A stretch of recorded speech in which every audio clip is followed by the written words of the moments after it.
Halo, selamat malam, selamat datang sahabat kakak semua di acara Ngopi Ngobrol Gitu Profesi episode kelima ya dengan tema What I Wish I Knew Realita Pendidikan Profesi dan Komitmen Awardee Gitu Profesi. Nah, seperti episode-episode sebelumnya kita juga kedatangan dua narasumber yang kece-kece ya awardee dari Jitu Profesi di tahun sebelumnya. Nah, karena pengen tahu juga nih sahabat kakak semua di sini dari asalnya dari mana aja sih? Boleh dong nanti di kolom komentar kita di kolom chat kita saling berkenalan ya. Jadi biar bisa tahu nih teman-teman ini join Zoom-nya dari mana aja. Nah, nggak kerasa teman-teman counting down ya, Jitu Profesi akan kita buka pendaftaran sampai tanggal 31 Agustus pukul 23.59. Nah, itu kalau nggak salah tepatnya nanti di hari Senin. Jadi jangan sampai teman-teman ya ketinggalan pendaftarannya. Nah, agar kita semua lancar nih di hari ini, teman-teman. Boleh dong teman-teman semua di sini bisa menyalakan kamera gitu ya dan juga menggunakan virtual background ya kalau misalnya bisa yang sudah kami kirimkan di email masing-masing.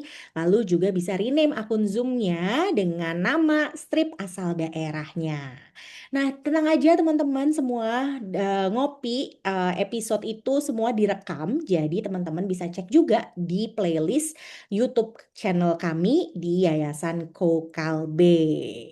Nah, kayaknya udah makin banyak teman-teman yang hadir-hadir ya. Aku di sini Koirun yang akan menemani teman-teman untuk ngobrol-ngobrol santai tapi daging banget sekalian curhat ya bareng kakak-kakak narasumber kita di malam hari ini. Ada Kak Nurul Fatihah dari Sulawesi Tenggara yang sekarang calon apoteker. Selamat ya anak yang teman-teman di sini soalnya anak-anak apoteker baru aja tadi pagi dapat pengumuman ya kalau misalnya UKOM-nya pada lulus juga. Nah, selain Kak Nurul Fatihah, kita biasa panggil Kak Fatihah, ada juga Kak Evelyn.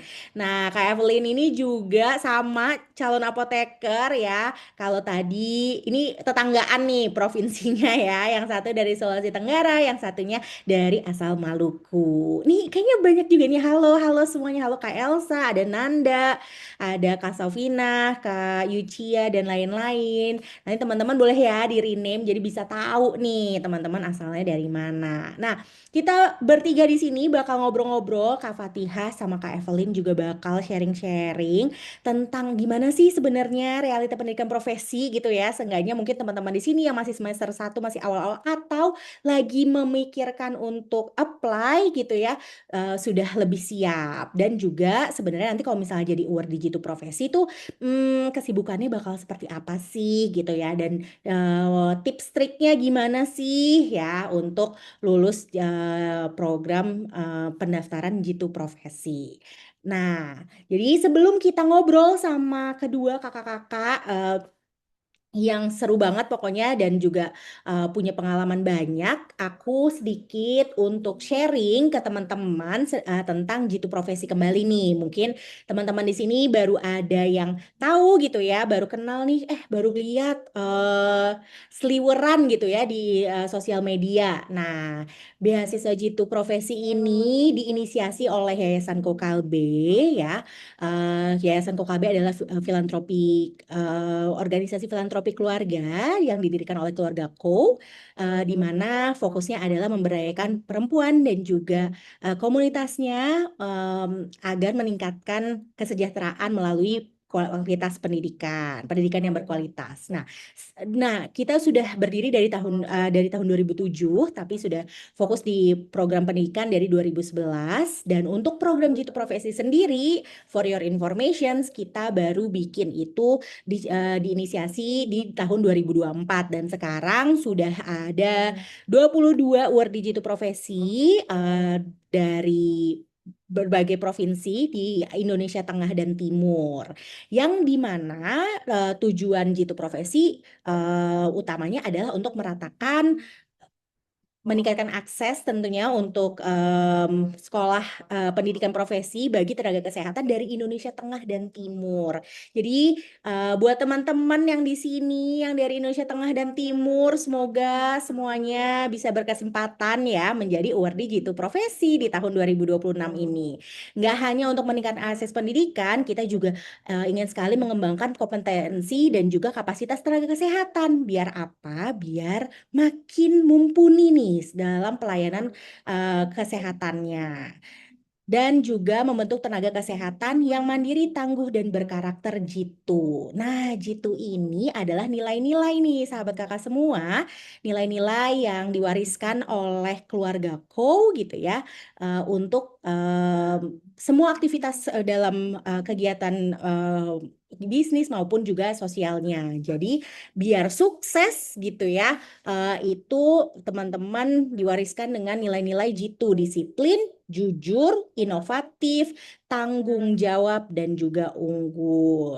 Nah, yang dimana biar bisa apa? Biar jadi penggerak nih perubahan positif di daerah asalnya.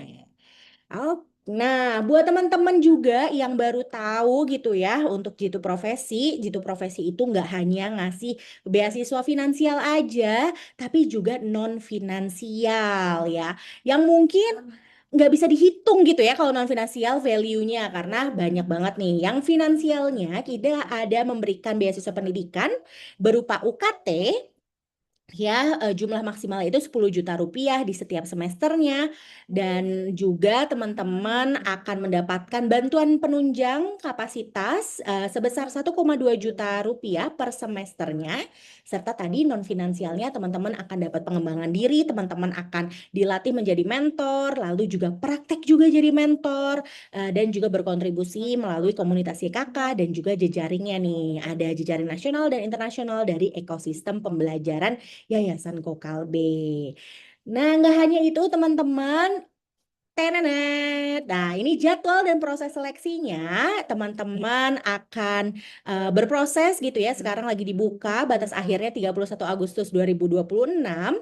Dari administrasi, teman-teman nanti akan seleksi wawancara dan micro mentoring di 25 antara 25 September sampai 11 Oktober.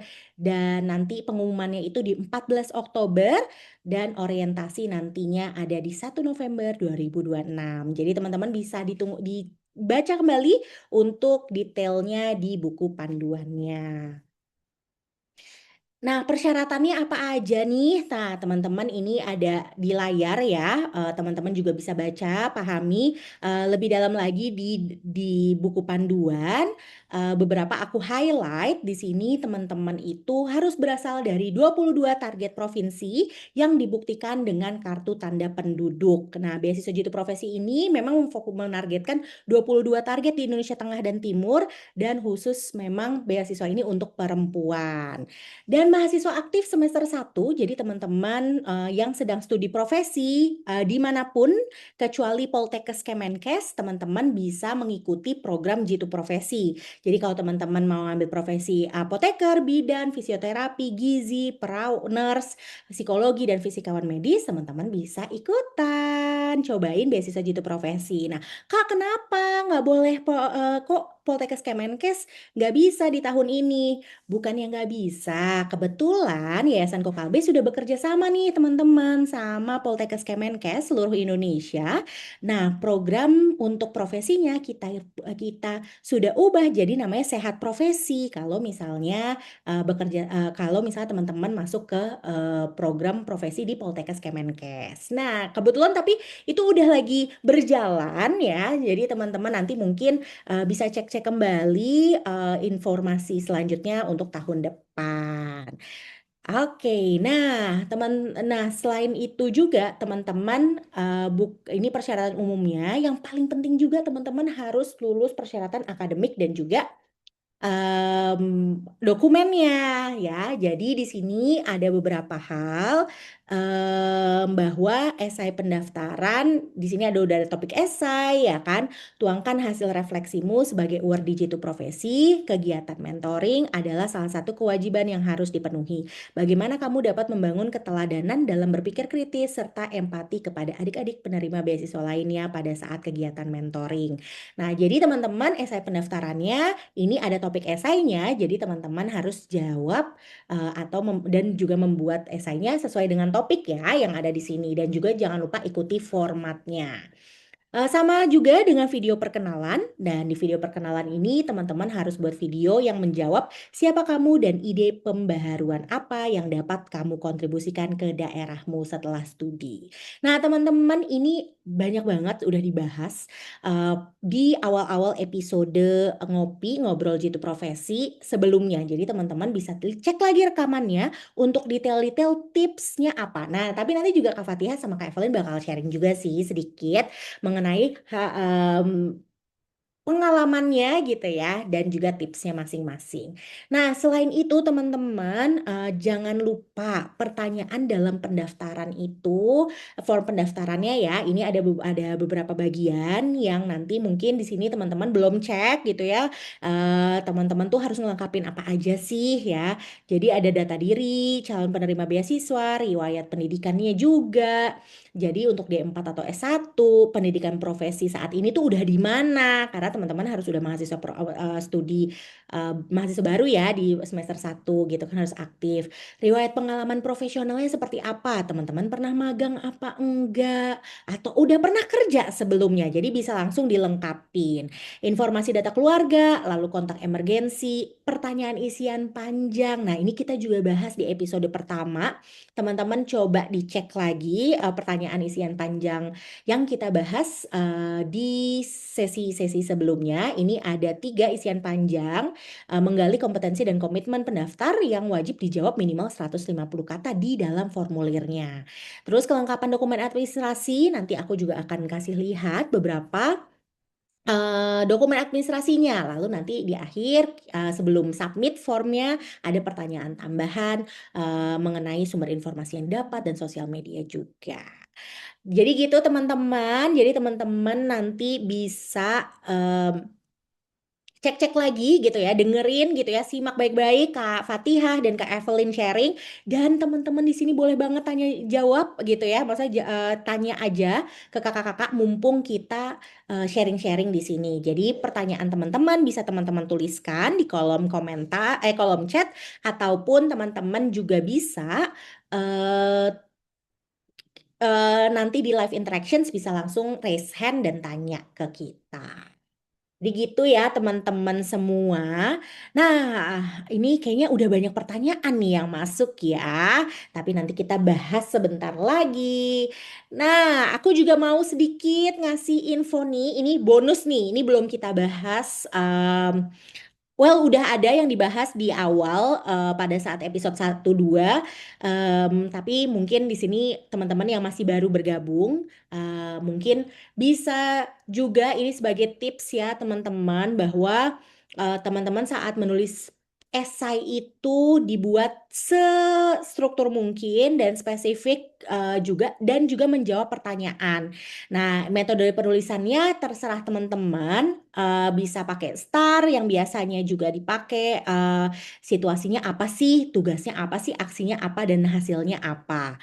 Ya kan situation, task, action, result. Tapi juga bisa selain star bisa juga pakai grow. Jadi goalnya apa sih, realitanya apa, opsi alternatifnya yang sekarang ada tuh apa. Terus kalau udah ada itu udah efektif apa belum gitu ya. Kalau misal belum efektif, pembaharuan apa yang mau dibuat dan lain-lain. Rencana ke depannya apa. Dan ini butuh waktu gitu ya. Jadi nanti mungkin Kak Fatihah dan Kak Evelyn juga akan sharing gitu ya. Eh, Berapa lama sih gitu ya bikin ini gitu ya. Atau mendaftarnya tuh butuh berapa lama gitu. Jadi nanti ditunggu aja. Kita akan mendengarkan langsung. Nah, ini adalah checklist teman-teman sebelum daftar Jitu Profesi 2026, teman-teman harus siapin dokumen-dokumennya.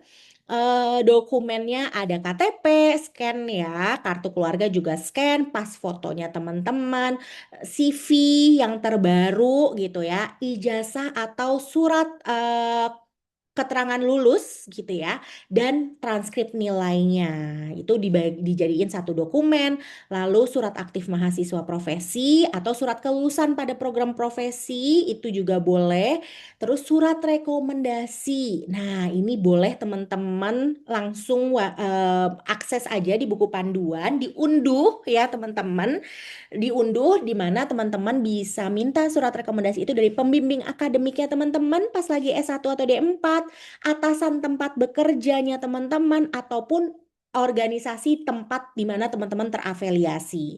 Jadi silahkan teman-teman menggunakan template yang sudah disediakan. Jangan lupa di template tersebut dikasih kop surat ya teman-teman, dan juga tanda tangan dari pemberi rekomendasi dan juga catnya. Lalu essay pendaftarannya yang tadi teman-teman udah buat jangan lupa di-scan ya kan. Dan habis itu video perkenalannya jangan lupa dipublikasi.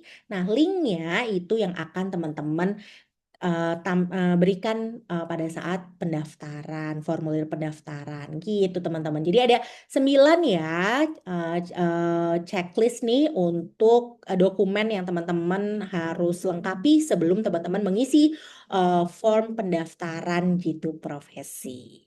Oke, mungkin di sini boleh dong aku bisa lihatkah teman-teman di kolom chat di sini sudah sampai mana nih progres untuk pendaftarannya kah? Boleh kah di sini sharing-sharing?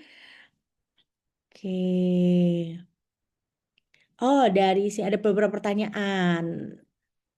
Hai Vera, oke Kak Vera, Kak Yucia, iya saat ini Jitu Profesi masih menargetkan teman-teman dari Indonesia Timur dan Tengah, gitu Kakak.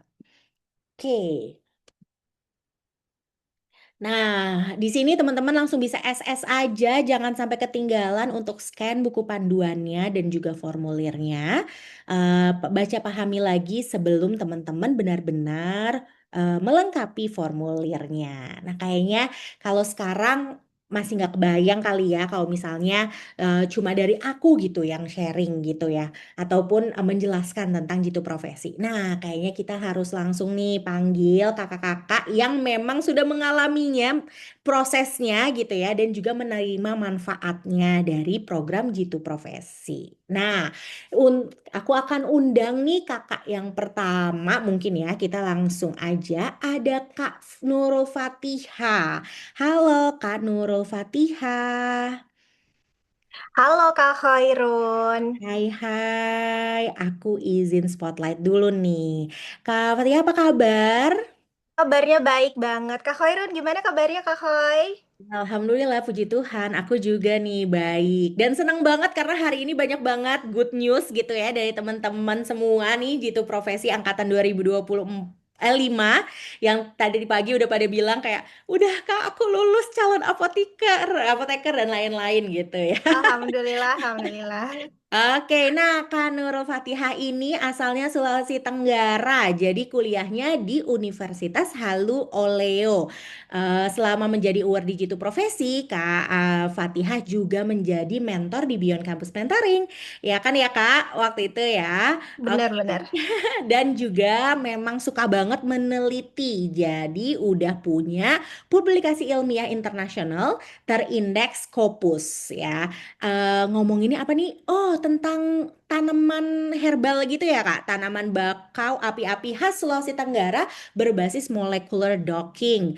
Nah, dan memang kayaknya dunia akademisi ini kayak dekat sekali ya dengan Kak Fatihah. Jadi, udah pernah jadi teaching assistant di beberapa praktikum dan juga beberapa mata pelajaran kayak masih SMA ya aku di di beberapa kelas lah Mata ya, kuliah ya. mata kuliah benar, dan juga kepala Departemen Pengembangan Sumber Daya Mahasiswa di organisasi BEM Fakultas Farmasi Universitas Halu Oleo. Nah, kayaknya udah nggak sabar ya dengerin eh apa udah nggak sabar gitu dengerin sama Kak Fatihah mau sharing. Nah, Kak Fatihah, spill dulu dong mau sharing apa aja sih hari ini? Oke, jadi hari ini tuh kita bakal spill-spill tentang gimana sih keadaan ketika sebelum menjadi award digital profesi dan setelah menjadi award digital profesi, terus benefitsnya itu ada apa aja, kemudian apa apa aja sih yang perlu aku sebagai pendaftar itu tahu sebelum mendaftar digital profesi itu sendiri. Kira-kira kayak gitu ya, Kak Khai?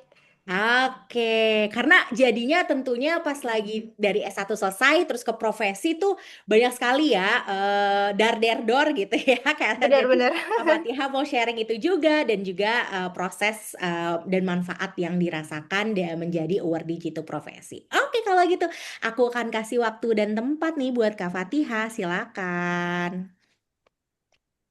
Oke, terima kasih banyak atas kesempatannya Kak Khoi. Jadi sebelumnya aku mau say hi dulu ke teman-teman. Halo teman-teman, calon-calon award digital profesi. Kenalin aku Nurul Fatihah, biasanya bisa disapa dengan Kak Fatihah. Ya, oke. Jadi em, kita bakalan bahas mulai dari gimana sih sebelum dan sesudah menjadi award digital profesi itu sendiri. Aku mau nanya deh, berapa banyak sih dari kita yang sebenarnya kalau misalkan mau ngedaftar sesuatu, misalkan itu lomba, beasiswa, atau misalkan volunteer, itu kita pikirannya masih penuh dengan, kayaknya aku belum berprestasi deh, kayaknya aku belum cukup hebat, kayaknya aku belum atau nggak siap gitu. Mungkin beberapa dari teman-teman ada yang merasa relate ya untuk saat ini. Apakah aku benar-benar good enough untuk mendaftar beasiswa ini? Jadi, waktu pertama kali aku mendapatkan informasi tentang beasiswa Jitu Profesi ini, aku tuh yang pertama kali muncul di pikiran aku tuh adalah keraguan gitu. Aku jadi ragu sama diri aku sendiri. Aku mempertanyakan apakah aku udah memang bisa, apakah aku memang good enough untuk mendaftar di Jitu Profesi ini. Tapi teman-teman, aku mau ngucapin congratulation kalau misalkan teman-teman punya pikiran kayak gitu terhadap diri kalian sendiri. Which is artinya adalah teman-teman udah mulai untuk merubah diri teman-teman sendiri. Mulai untuk bertransisi dari suatu kondisi ke kondisi lainnya gitu. Jadi congratulation buat teman-teman yang punya pikiran seperti itu. Dan yang aku lakukan pada saat itu adalah dengan mempreparasi mindset. Instead of thinking apakah aku good enough, kenapa nggak aku coba baca-baca lagi tentang program Jitu Profesi itu sebenarnya nyari apa sih? Yayasan Kolkalbe itu sebenarnya value-nya apa aja sih gitu. Kemudian mindsetku itu pelan-pelan berubah gitu dari yang aku mikirin apakah aku benar-benar good enough untuk ikut jadi award di digital profesi ke uh, mindset dimana aku berpikir apa sih yang aku bisa kontribusikan, dan teman-teman harus ingat bahwa kontribusi itu bukan bukan harus nggak harus sesuatu yang besar. Misalnya ya, ada temennya kalian, temennya teman-teman yang minta informasi terkait sesuatu. Nah, kalau misalkan teman-teman udah memberikan informasi tersebut ke temennya kalian, itu tuh udah termasuk kontribusi gitu loh. Itu tuh udah termasuk teman-teman memberikan kebermanfaatan kepada orang lain. Jadi kontribusi itu nggak selalu harus yang besar-besar gitu. Oke, next Kak Kai.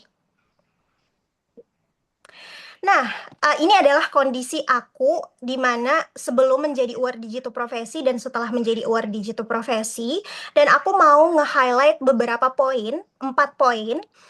Mulai dari yang pertama, mindset. Dimana tadi aku udah ngomongin tentang mindset ya. Sebelum menjadi award digital profesi, mindset aku itu fokusnya ke achievement, ke pencapaian aku. Oh, aku mau IPK aku bagus. Aku mau studi selesainya tepat waktu. Aku mau lulus UKOMNAS one shot gitu. Di mindsetnya itu seputar achievement aja. Tapi setelah menjadi award digital profesi, di mana tanggung jawab kita itu sebenarnya bertambah ya, kita itu jadi memikirkan tentang impact. impact apa sih yang kita bisa berikan? Oh, oke deh, kalau misalkan kita mau IPK-nya bagus, oke. Kalau misalkan kita mau studi selesai tepat waktu, oke, nggak salah kok. Tapi tambahannya kita dapat pengembangan kapasitas diri, di mana kita bisa berdampak.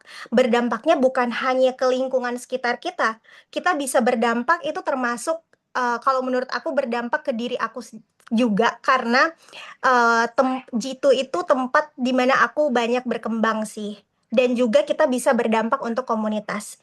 Terus yang kedua adalah networking. Teman-teman, sebelum aku menjadi award digital profesi, network aku itu sangat-sangat terbatas. Kalau misalkan aku mau ngomongin hal-hal yang berbau akademik, itu tuh batasannya hanya ya seputar aku ngobrolin sama teman-teman seangkatan, atau enggak aku tanya senior, atau enggak aku minta bimbingan sama dosen, itu aja. Sedangkan setelah aku menjadi award digital profesi, network aku tuh meluas gitu. Aku jadi punya network yang lebih luas dan jadi punya banyak support system lah kalau aku mau bilang ya. Mulai dari yang pertama ada pihak ya kakak yang selalu ngedukung awardinya, yang selalu memberikan wadah untuk awardinya mengembangkan diri. Kemudian kita juga ketemu awardee lain. Kalau misalkan udah jadi mentor juga nanti punya mimpi. Itu tuh eh, memang rame gitu karena datangnya dari berbagai daerah dan bukan cuman seangkatan kita jadi ada banyak angkatan juga. Terus yang ketiga ada financial support, ada support secara finansial. Jujur sebelum menjadi award digital profesi itu aku tuh punya banyak kekhawatiran tentang em, biaya profesi karena kita nggak bisa memungkiri ya kalau biaya profesi itu memang nggak sedikit. Rata-rata memang setahu aku biaya profesi itu sampai 2 digit. Nah, kalau misalkan kita memikirkan biaya, itu bikin aku jadi kehilangan energi. Sehingga setelah aku menjadi award digital profesi, itu tuh aku jadi less worry gitu. Karena energi aku yang dipakai untuk memikirkan tentang biaya, memikirkan tentang kebutuhan sehari-hari aku selama profesi, itu aku bisa alokasikan sepenuhnya ke proses belajar ketika aku PKPA atau stase gitu.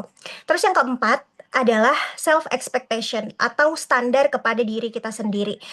Sebelum aku menjadi award digital profesi, aku tuh nggak muluk-muluk gitu menetapkan diriku harus kayak gimana. Tapi setelah menjadi award digital profesi, kita tuh dihadapkan pada lingkungan yang mau nggak mau kita harus set ekspektasi terhadap diri kita sendiri. Kita harus benar-benar bikin standar untuk diri kita sendiri.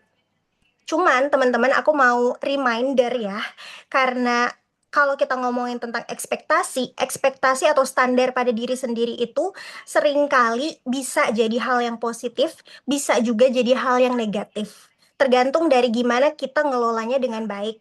Caranya kita aware atau peka sama diri kita gitu. Jangan sampai standar yang kita buat itu ujung-ujungnya malah jadi bumerang untuk kita. Ya, oke, next Kak Hoy. Nah, ini adalah 3 poin besar benefits aku menjadi award digital profesi.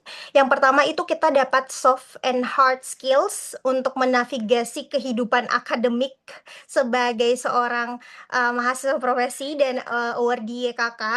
Terus yang kedua, kita tuh karena punya banyak network, kita jadi banyak bertukar pendapat, kita jadi banyak menerima opini sehingga wawasan sama perspektif kita itu jadi luas sehingga kita jadi kurang judgmental gitu loh. Terus yang ketiga kita tuh punya safe space untuk tumbuh bareng-bareng karena jitu sesuai dengan value-nya kita tuh punya goals yang sama ya terkait dengan kebermanfaatan, terkait dengan pendidikan, perempuan, dan itu kita punya safe space untuk sama-sama growth di komunitas itu. Oke, next Kak. Yap, kita masuk ke inti ya. What I wish I knew before applying. Apa sih yang aku harapkan aku tahu gitu. Dan aku mau nge-highlight di sini teman-teman, before everything and more than any other things yang aku harap bisa aku tahu sebelum mendaftar beasiswa adalah diri aku sendiri. Next Kak. Kalau bicara tentang diri sendiri, itu aku ada 3 poin. Yang pertama, tentang mindset transition. Gimana kita mentransisi mindset kita dari sarjana ke profesi. Sarjana dan profesi itu menurut aku ya benar-benar berbeda teman-teman. Dan aku em, buat dalam 4 poin perbedaannya itu apa aja. Yang pertama, kalau misalkan S1, kita itu relatif belajarnya dari teori. Kita belajarnya dari jurnal, dari buku, dari materi-materi yang diberikan oleh dosen. Sedangkan kalau misalkan kita udah profesi, itu tuh kita belajarnya real time gitu. Kita belajar ngambil keputusan, kita belajar bertindak, berpikir cepat di situasi itu. Dan yang ada di situ adalah benar-benar pasien gitu yang kita hadapi. Kemudian yang kedua adalah ritme belajar. Kalau S1, aku tuh ritme belajarnya biasanya memang atur sendiri. Karena emang nggak dipengaruhi oleh hal-hal di luar aku ya. Sementara kalau profesi itu tuh ritme belajarnya jadi ngikutin jadwal di mana aku PKPA atau stase gitu. Terus yang ketiga, evaluasi. Nah, evaluasi di S1 itu kebanyakan biasanya berupa ujian, mau itu ujian tulis, ujian lisan, pretest, posttest dan sebagainya. Sedangkan di profesi, evaluasinya itu karena kita benar-benar seperti dihadapkan dengan dunia kerja, maka evaluasinya itu berdasarkan bagaimana sikap kita, bagaimana inisiatif kita kalau misalkan ada suatu masalah, terus bagaimana kita kerjasama dengan tim. Kemudian yang keempat adalah dampak. Kalau misalkan S1, dampak pembelajaran yang kita dapatkan itu sifatnya lebih akademik gitu. Sifatnya lebih ke, oh kalau misalkan aku udah ujian gitu, nilainya udah bagus, nanti IPK-nya bagus. Oke, akademiknya oke. Tapi kalau misalkan profesi, IPK-nya kalian yang bagus itu belum tentu bisa benar-benar berdampak pada profesi. Karena profesi itu kita dihadapkan langsung dengan pasien. Jadi dampak yang kita berikan itu langsung kepada pasien. Cuman aku mau reminder ke teman-teman, kuliah profesi itu nggak semenakutkan itu teman-teman. Kuliah profesi itu menurut aku 10/10 serunya. Karena kita banyak nanti ketemu teman-teman baru, kemudian kita akan punya lingkungan baru yang soalnya kalau PKPA itu ada beberapa sarana ya, jadi kayak kita pindah-pindah gitu. Itu tuh menurut aku seru banget. Kenalan dengan orang baru itu seru banget. Mengedukasi pasien itu menurutku seru banget. Dan belajar banyak hal baru. Itu sih kira-kira kalau untuk mindset transition. Kemudian kita lanjut ke poin kedua.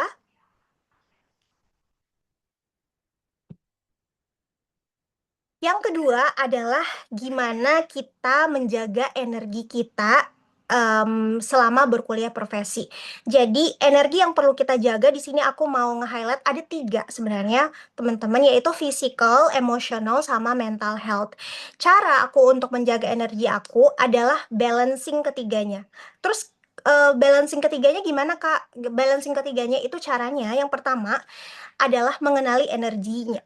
Mengenali energi apa sih yang dimaksud dengan mengenali energi ini, Kak? Kita tuh harus aware atau peka sama apa aja yang menyebabkan energi kita itu down, energi kita itu habis. Dan kita harus aware juga sama apa yang menyebabkan energi kita itu bisa recharge kembali. Jadi, itu tuh menurutku adalah cara aku untuk balancing gitu. Mulai dari mengenali energi apa yang drains aku dan energi apa yang nge-recharge dan apa yang nge-recharge energi aku. Kemudian yang kedua adalah untuk menjaga energi. Jaga energi bukan berarti kita tuh trying to do everything at once. Menurut aku, energinya kita itu bisa habis kalau misalkan kita tuh overwhelmed. Kalau aku sih gitu ya. Kalau misalkan overwhelm itu energi aku akan habis. Kenapa kok bisa overwhelm, Kak? Karena kita tuh nggak punya yang namanya em, prioritas apa yang pengen dikerjain gitu. Kalau misalkan semuanya datang dalam satu waktu, itu tuh memang benar-benar bikin overwhelm. Jadi, kalau aku itu biasanya menjaga energi aku dengan memprioritaskan mana sih yang butuh, mana sih misalkan tugas yang butuh energi yang banyak, mana sih kegiatan, misalkan kegiatan dari jitu profesi, oh iya ini butuh energi aku banyak. Jadi, boleh diprioritaskan kayak gitu. Oke, next Kak Hai. Terus yang ketiga adalah gimana caranya kita mastering time balance gitu. Gimana caranya kita menguasai waktu? Karena menjadi mahasiswa profesi itu benar-benar sibuk, kehidupannya benar-benar sibuk, ditambah lagi kita punya kewajiban atau tanggung jawab sebagai seorang awardee profesi di Jitu Profesi, itu tuh jadi bikin semuanya sangat memungkinkan untuk overwhelm.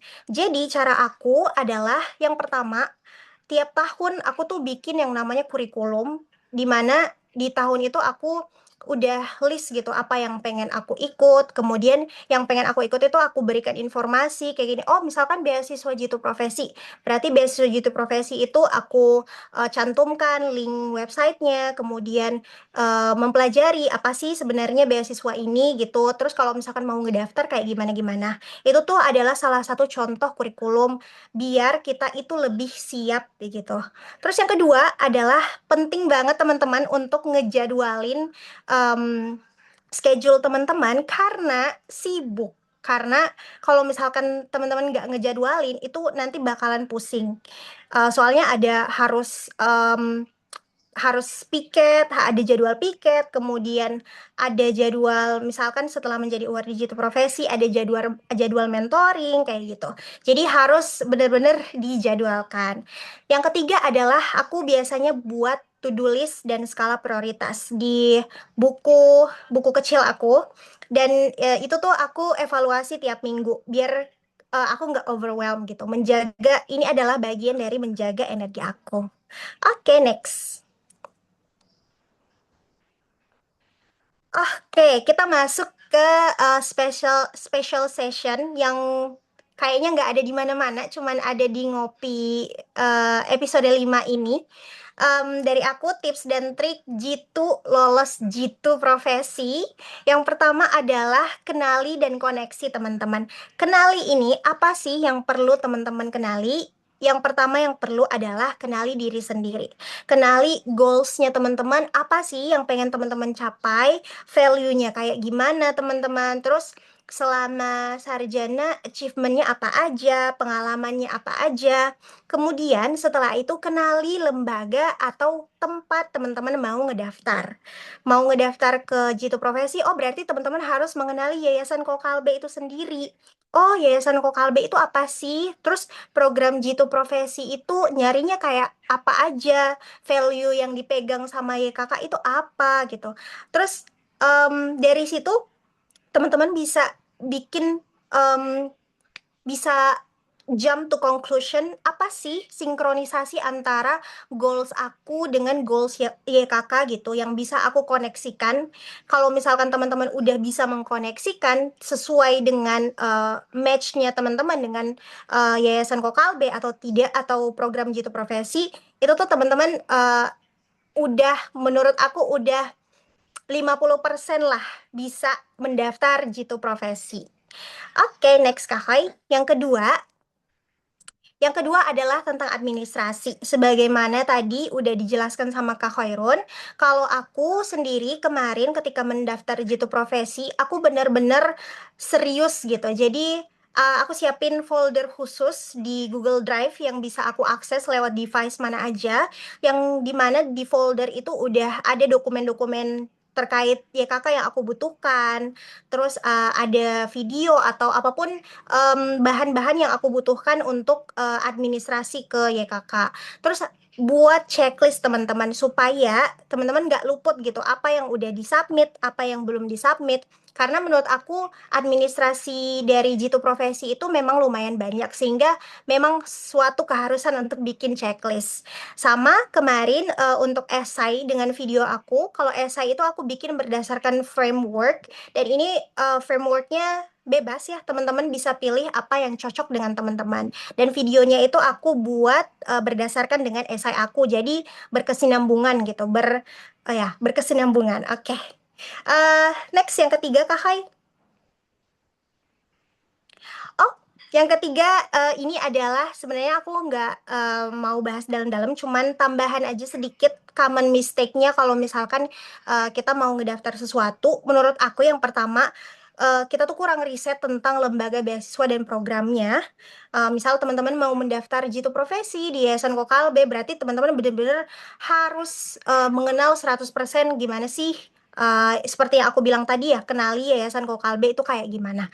Kemudian yang kedua adalah future plan-nya terlalu besar. Jadi esainya nggak realistik gitu. Em, Bukan ini ya teman-teman, kita tuh kalau misalkan mau bikin future plan, aku mau mengubah Indonesia gitu. Enggak ya teman-teman. Kalau misalkan kita bikin future plan, usahakan untuk be real and be realistic gitu, sesuai dengan diri kamu. Terus yang ketiga adalah sibuk terlihat sempurna. Jadi kesannya kurang kurang nunjukin kalau misalkan teman-teman tuh memang benar-benar mau belajar dan bertumbuh.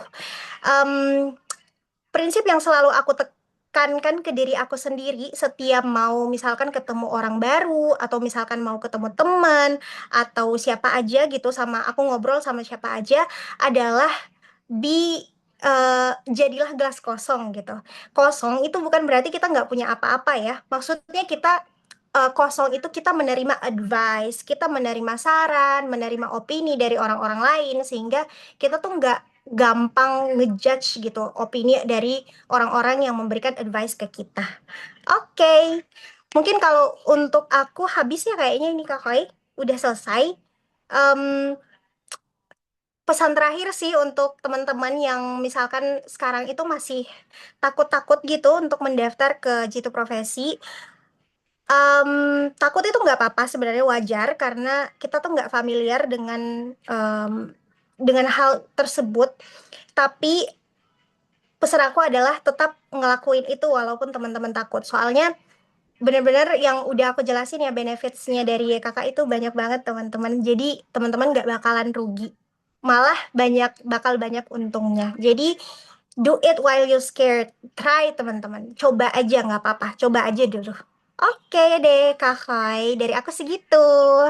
Oke, wah seru banget nih insight-insight dari Kak Fatihah tentang pengalamannya saat pendidikan profesi dan juga saat berproses bersama Jitu. Nah, sahabat kakak semua, boleh ya nanti kalau misalnya udah punya pertanyaan, teman-teman boleh masukin ke kolom chat atau nanti ada sesi khusus kita bisa raise hand. Mungkin aku izin ya Kak Fatihah ada dua nih, mungkin poin yang aku mau highlight nih, karena tadi kan ngomongin masalah transisi, terus habis itu juga pada saat pengalaman berproses bersama ya kakak.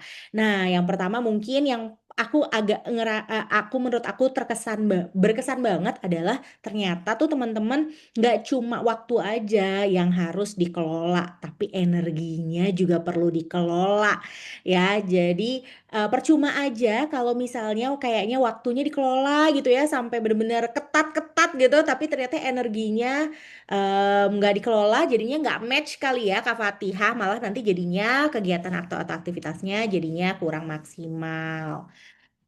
Dan juga satu lagi, aku setuju banget. Jadi teman-teman boleh kepoin tadi yang dari Kak Fatia bilang kan harus kenal nih sama yayasan atau pemberi beasiswanya. Jadi teman-teman nggak hanya buku panduan, teman-teman bisa kepoin juga website kami, terus sosial media kami, terus cek-cek tahun lalu itu semua sosialisasi ataupun rekaman di YouTube bisa dicek juga gitu ya. Karena kita beberapa kali bikin kegiatan gitu untuk jitu profesi, jadi teman-teman bisa cek juga. Dan juga jangan takut buat tanya ya Kak Fatihah ya. Jadi teman-teman tadi di awal ada akunnya Kak Fatihah ataupun juga nanti teman-teman bisa lihat di sosial media, nggak cuma Kak Fatihah, ada Kak Evelyn ataupun ngopi-ngopi yang lain. Teman-teman bisa say hi, jangan takut untuk say hi ke alumni-alumni ataupun URDI gitu profesi karena mereka sangat baik-baik, nggak gigit ya Kak Fatihah kalau misalnya nanti ada yang bertanya. Oke deh kalau gitu. Thank you banget Kak Fatihah. Nanti kita akan ngobrol-ngobrol lagi habis ini. Thank you. Oke. Nah, tadi kan ngomongin masalah transisi gitu ya. Transisi dari S1 ke jitu profesi. Terus habis itu juga ngomongin banyak juga tadi ada tambahan session gitu ya tentang bagaimana Kak Fatihah mempersiapkan dirinya untuk pendaftaran jitu profesi. Nah, kalau yang satu ini akan agak berbeda gitu ya. Coba kita panggil narasumber kita kedua, ada Kak Evelyn Nicole Iman. Halo, halo. Coba aku spotlight ya kakaknya. Hai, hai Kak Evelyn, apa kabarnya? Halo Kak, halo Kak, Lagi di mana posisi di Maluku apa masih di Surabaya? masih di Surabaya Kak. Oke, nah dengan Kak Evelyn ini agak beda mungkin ya sesinya dan makin seru juga nggak kalah seru pokoknya dari sesi sebelumnya karena ini perspektif yang berbeda karena kalau Kak Evelyn nih bakal banyak juga ngomongin tentang tanggung jawabnya ya Kak. Gimana sih handling tanggung jawab tambahan sebagai award Jitu profesi gitu ya. Dan juga nanti ngobrolin sedikit spill-spill sedikit tentang wawancara. Nah, Kak Evelyn udah siap belum nih untuk spill resep rahasianya? Siap Kak. Oke deh kalau gitu. Nah, Kak Evelyn ini udah eh S1-nya dan juga profesinya di tempat yang sama nih. Sama juga sama Kak Fatihah. Kalau Kak Fatihah tadi di Halu Oleo S1 terus profesinya Kak Evelyn ini S1 dan juga profesinya di Universitas Erlangga di Surabaya ya Kak. Nah, sebagai award Digital Profesi 2025, Kak Evelyn juga mentor di Beyond My Campus Mentoring di Yayasan Kokalbe tahun lalu. Dan memang ini kayaknya suka banget ikut-ikut kegiatan, terutama exchange gitu ya. Pernah award di ISMA, di Western University Canada, dan juga pernah di, aku nggak akan langsung showing off the ini ya, Chulalongkorn University di Thailand student exchange juga. Nggak cuma itu, Kak Evelyn juga pernah jadi Regional Relations Officer International Pharmaceutical Students Federations Asia Pasifik nih teman-teman semua. Jadi kalau misalnya teman-teman di sini mungkin anak-anak apoteker, anak-anak farmasi yang pengen tahu gitu ya apa aja sih gitu ya kegiatannya dan gimana sih bisa bergabung di International Pharmaceutical Students Federations. Maybe you guys can just ask Kak Evelyn later on ya. Dan juga juara satu mahasiswa berprestasi MAPRES Angkatan 2021 Fakultas Farmasi di UNER. Juara dua Industrial Skills Event. Dan juga di sela-selanya selain melihat-lihat eh ya apa namanya obat-obatan yang banyak itu gitu ya ternyata juga suka fotografi nih jadi otak kanan dan otak kirinya dikembangin secara bersamaan ya Kak Evelyn ya. Benar Kak. Oke ini kayaknya udah banyak nih yang kayaknya ada beberapa juga nanti yang mau bertanya juga dan kita udah nggak sabar untuk dengerin Kak Evelyn jadi aku persilakan Kak Evelyn. Oke, terima kasih Kak Koi. Salam kenal semuanya. Selamat malam teman-teman yang sahabat kakak yang calon pendaftar beasiswa Jitu Profesi 2026 juga. Masih semangat semuanya nih kayaknya dengerin kita malam ini di sesi ngopi kali ini. Perkenalkan nama aku Evelyn. Aku dari sini asalnya dari Maluku dan aku merupakan beasiswa awardee dari Jitu Profesi 2025 dari Yayasan Kokalbe. Nah, tadi kalau Kak Fatiha sudah cerita banyak nih soal gimana sih transisi mindset kita nantinya dari kuliah ke jenjang profesi itu sendiri. Kalau aku nanti di sesi ini kita akan lebih banyak talking about the practical things, cara kita juggling commitments kita tuh gimana sih, membagi diri antara perputaran kita di rotasi profesi, kemudian tugas kita nanti sebagai awardee nantinya, apabila teman-teman diterima sebagai awardee Jitu Profesi 2026, peran kita sebagai mentor dan juga di akhir nanti aku bakalan spill juga nih mengenai wawancaranya. Jadi teman-teman stay tuned. I will give you some tips and tricks on how to ace your interview as well. So yeah, let's start. Mungkin aku mau sharing dulu. Kira-kira aku dulu tahu soal gitu profesi itu gimana sih? I might be a latecomer here.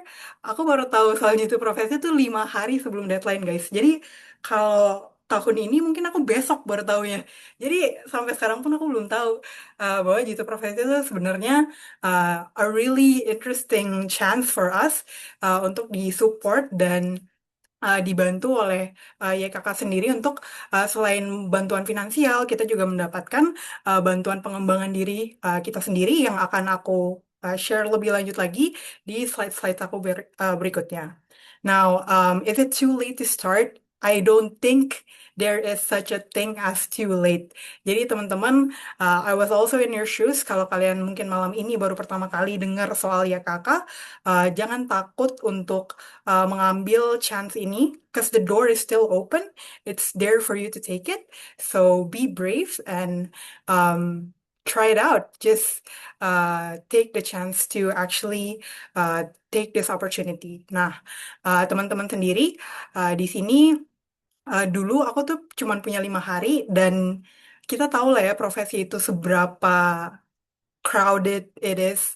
Aku dulu menyiapkan berkas-berkas pendaftaran aku itu selama masa ujian aku sendiri dan ujian itu sendiri juga taking up 20% of my IPK di akhir. Jadi it was a pretty big thing. But in the end there was still time for me to do it dan aku bersyukur banget I was brave enough to take that opportunity dan aku banyak banget berkembang dengan YKK sendiri. Dan mungkin I will explain how I grew with YKK in the next slide. Mungkin next, Kak. Oke, jadi mungkin sebelum aku menjadi bagian dari YKK sendiri, aku dulu sebelum profesi juga ya jatuhnya. Kita tuh masih fokus ke teori-teori kuliah kita. Kita fokus ke hard skills yang kita miliki. Gimana sih kita belum melihat penerapannya sendiri di dunia nyata dan dunia profesi nantinya itu seperti apa. So it's still quite a blind area to be. Mungkin teman-teman sekarang juga masih merasa seperti itu.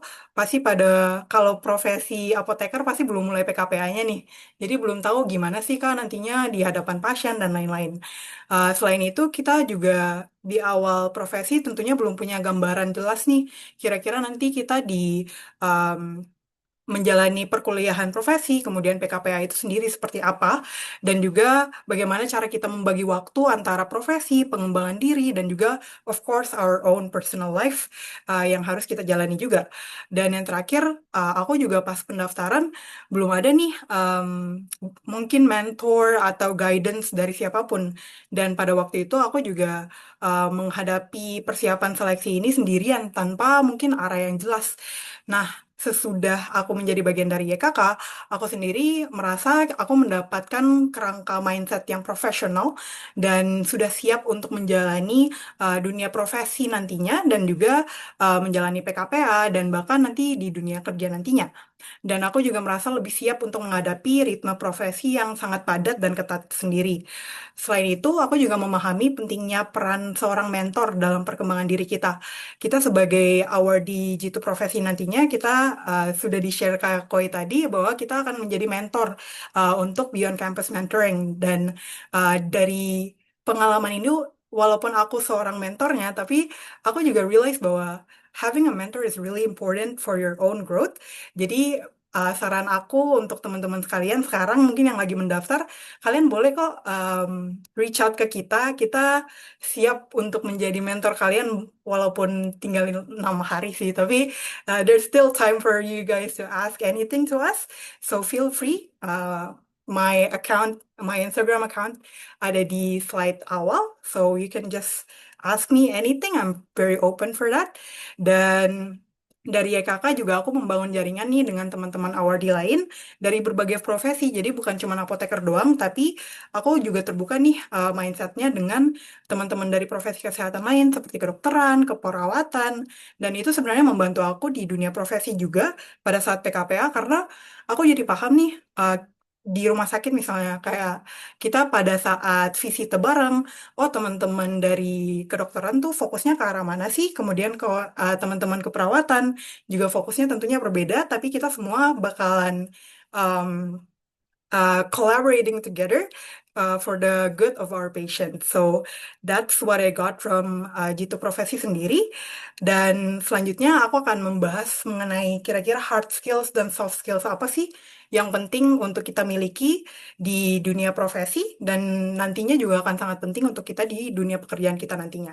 Nah, untuk soft skills dan hard skills ini sendiri, kita bisa membagi menjadi grup besar, yaitu soft skills dan hard skills. Untuk soft skills-nya, ada 4 soft skills yang menurut aku akan sangat banyak diterapkan dan akan kita pelajari juga sebagai seorang mahasiswa profesi selama kita PKPA dan selama stase-stase kita nantinya. Yang pertama, kita harus mempelajari manajemen waktu dan penentuan prioritas itu sendiri. Jadi tentunya kita sebagai seorang mahasiswa profesi dan mungkin nantinya menjadi awardee dari Jitu Profesi sendiri, kita punya banyak banget tugas dan tanggung jawab yang harus kita manage at the same time. And usually it has the same timeline dan teman-teman sendiri juga harus membagi waktu secara efektif untuk mencapai hasil yang baik bagi semua tanggung jawab kalian itu sendiri. Jadi untuk soft skills yang pertama akan aku jelaskan lebih lanjut di slide-slide berikutnya. Kemudian yang kedua, kita juga harus mempelajari mengenai komunikasi dan kolaborasi antar tim kita sendiri. Di mungkin teman-teman di S1 kita sudah belajar mengenai hal ini, mungkin dari organisasi kemahasiswaan. Untuk aku sendiri, aku di IPSFA Pro juga banyak kolaborasi antar tim dan juga melatih communication kita dalam suatu tim itu sendiri, baik sebagai leader di dalam pemimpin itu ataupun sebagai anggota. And that's the part of being in a group community dan how we can work together in a team. Jadi itu sesuatu yang harus kalian pelajari lebih lanjut lagi dan harus dikembangkan untuk menyiapkan diri di dunia profesi nantinya. Kemudian yang ketiga yaitu adaptability dan juga resilience dalam menghadapi tekanan-tekanan yang tentunya akan kita hadapi di dunia profesi itu sendiri. Jadi teman-teman mungkin untuk profesi apoteker kita sendiri itu biasanya ada 4 rotasi dan setiap rotasi itu sendiri hanya berlangsung selama 2 bulan. Jadi kalian harus sangat bisa adaptable to different situations dan juga kondisi yang kalian hadapi nantinya di stase kalian masing-masing. Jadi mungkin teman-teman yang mungkin kalau aku sendiri aku lebih berminat ke stase industri, namun tentunya aku pada saat berada di stase rumah sakit ataupun komunitas, aku juga bisa harus adapt dan terbuka untuk menyerap pengetahuan-pengetahuan yang akan aku dapatkan pada stase-stase tersebut. So adaptability is something that you have to be open about selama kalian menjalani profesi itu sendiri. Kemudian yang terakhir yaitu critical thinking dan juga problem solving.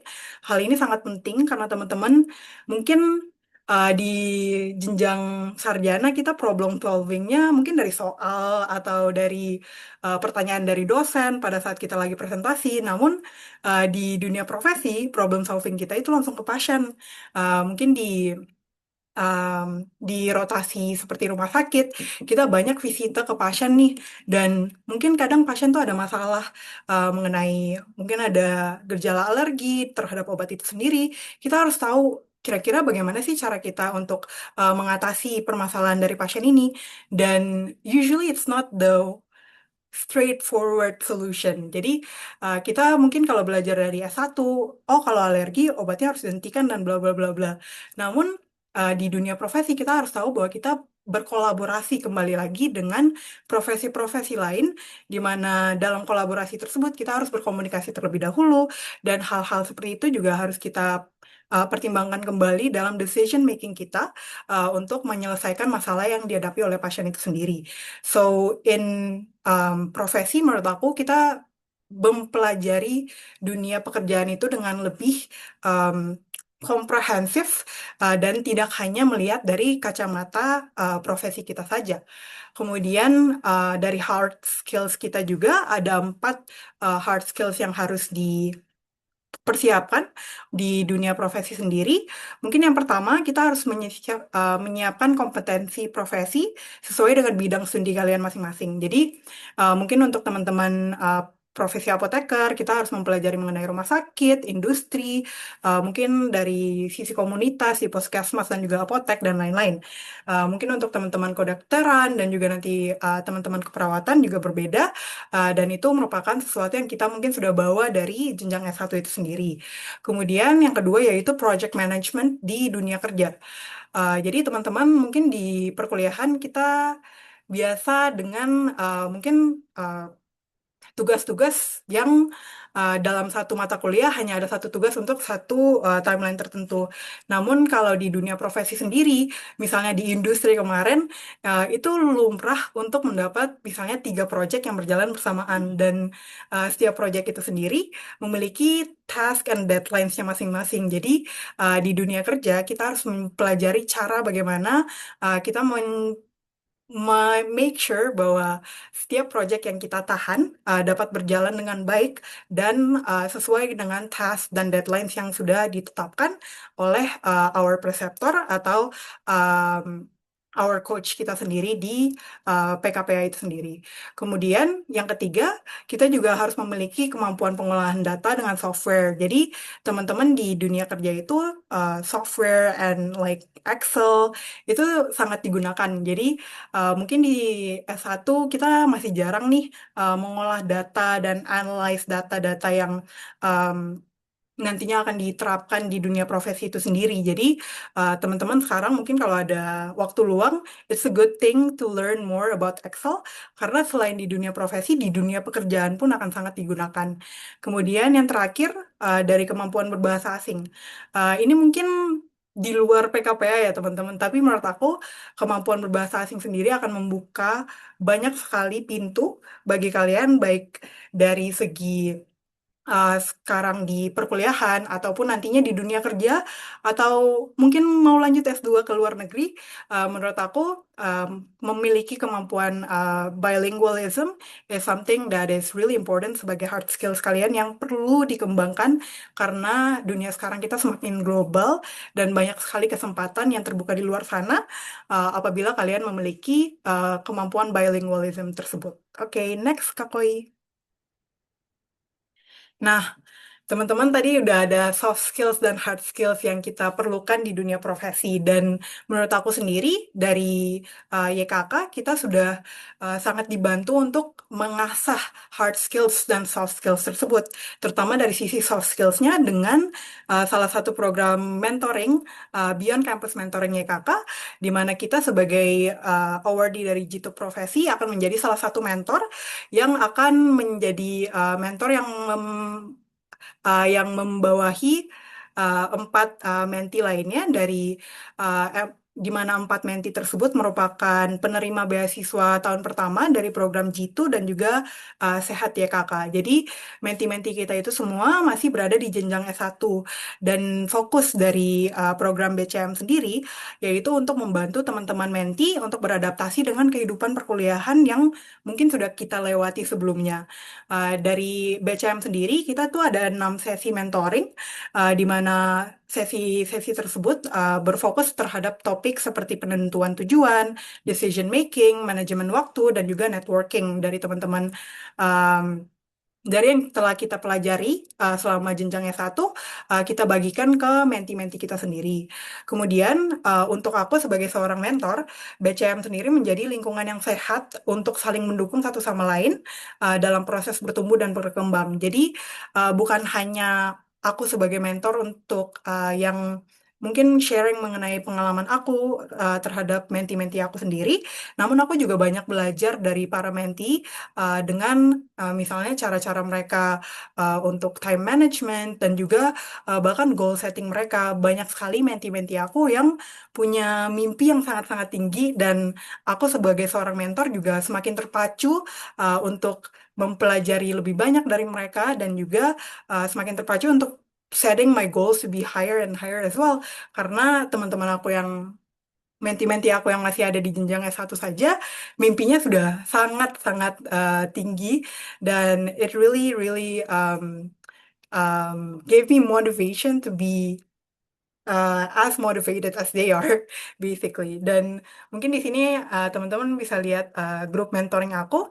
Di sini kita yang atas itu our first session. Jadi teman-teman mungkin bisa lihat senyumnya masih kayak kaku dikit.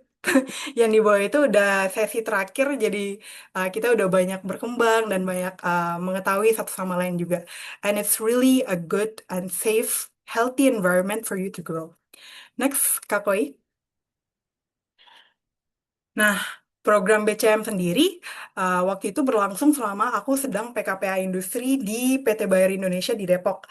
Nah, teman-teman tentunya bisa ngebayangin ya, kita sedang melaksanakan PKPA Industri di kota lain, kita sedang beradaptasi untuk PKPA sendiri.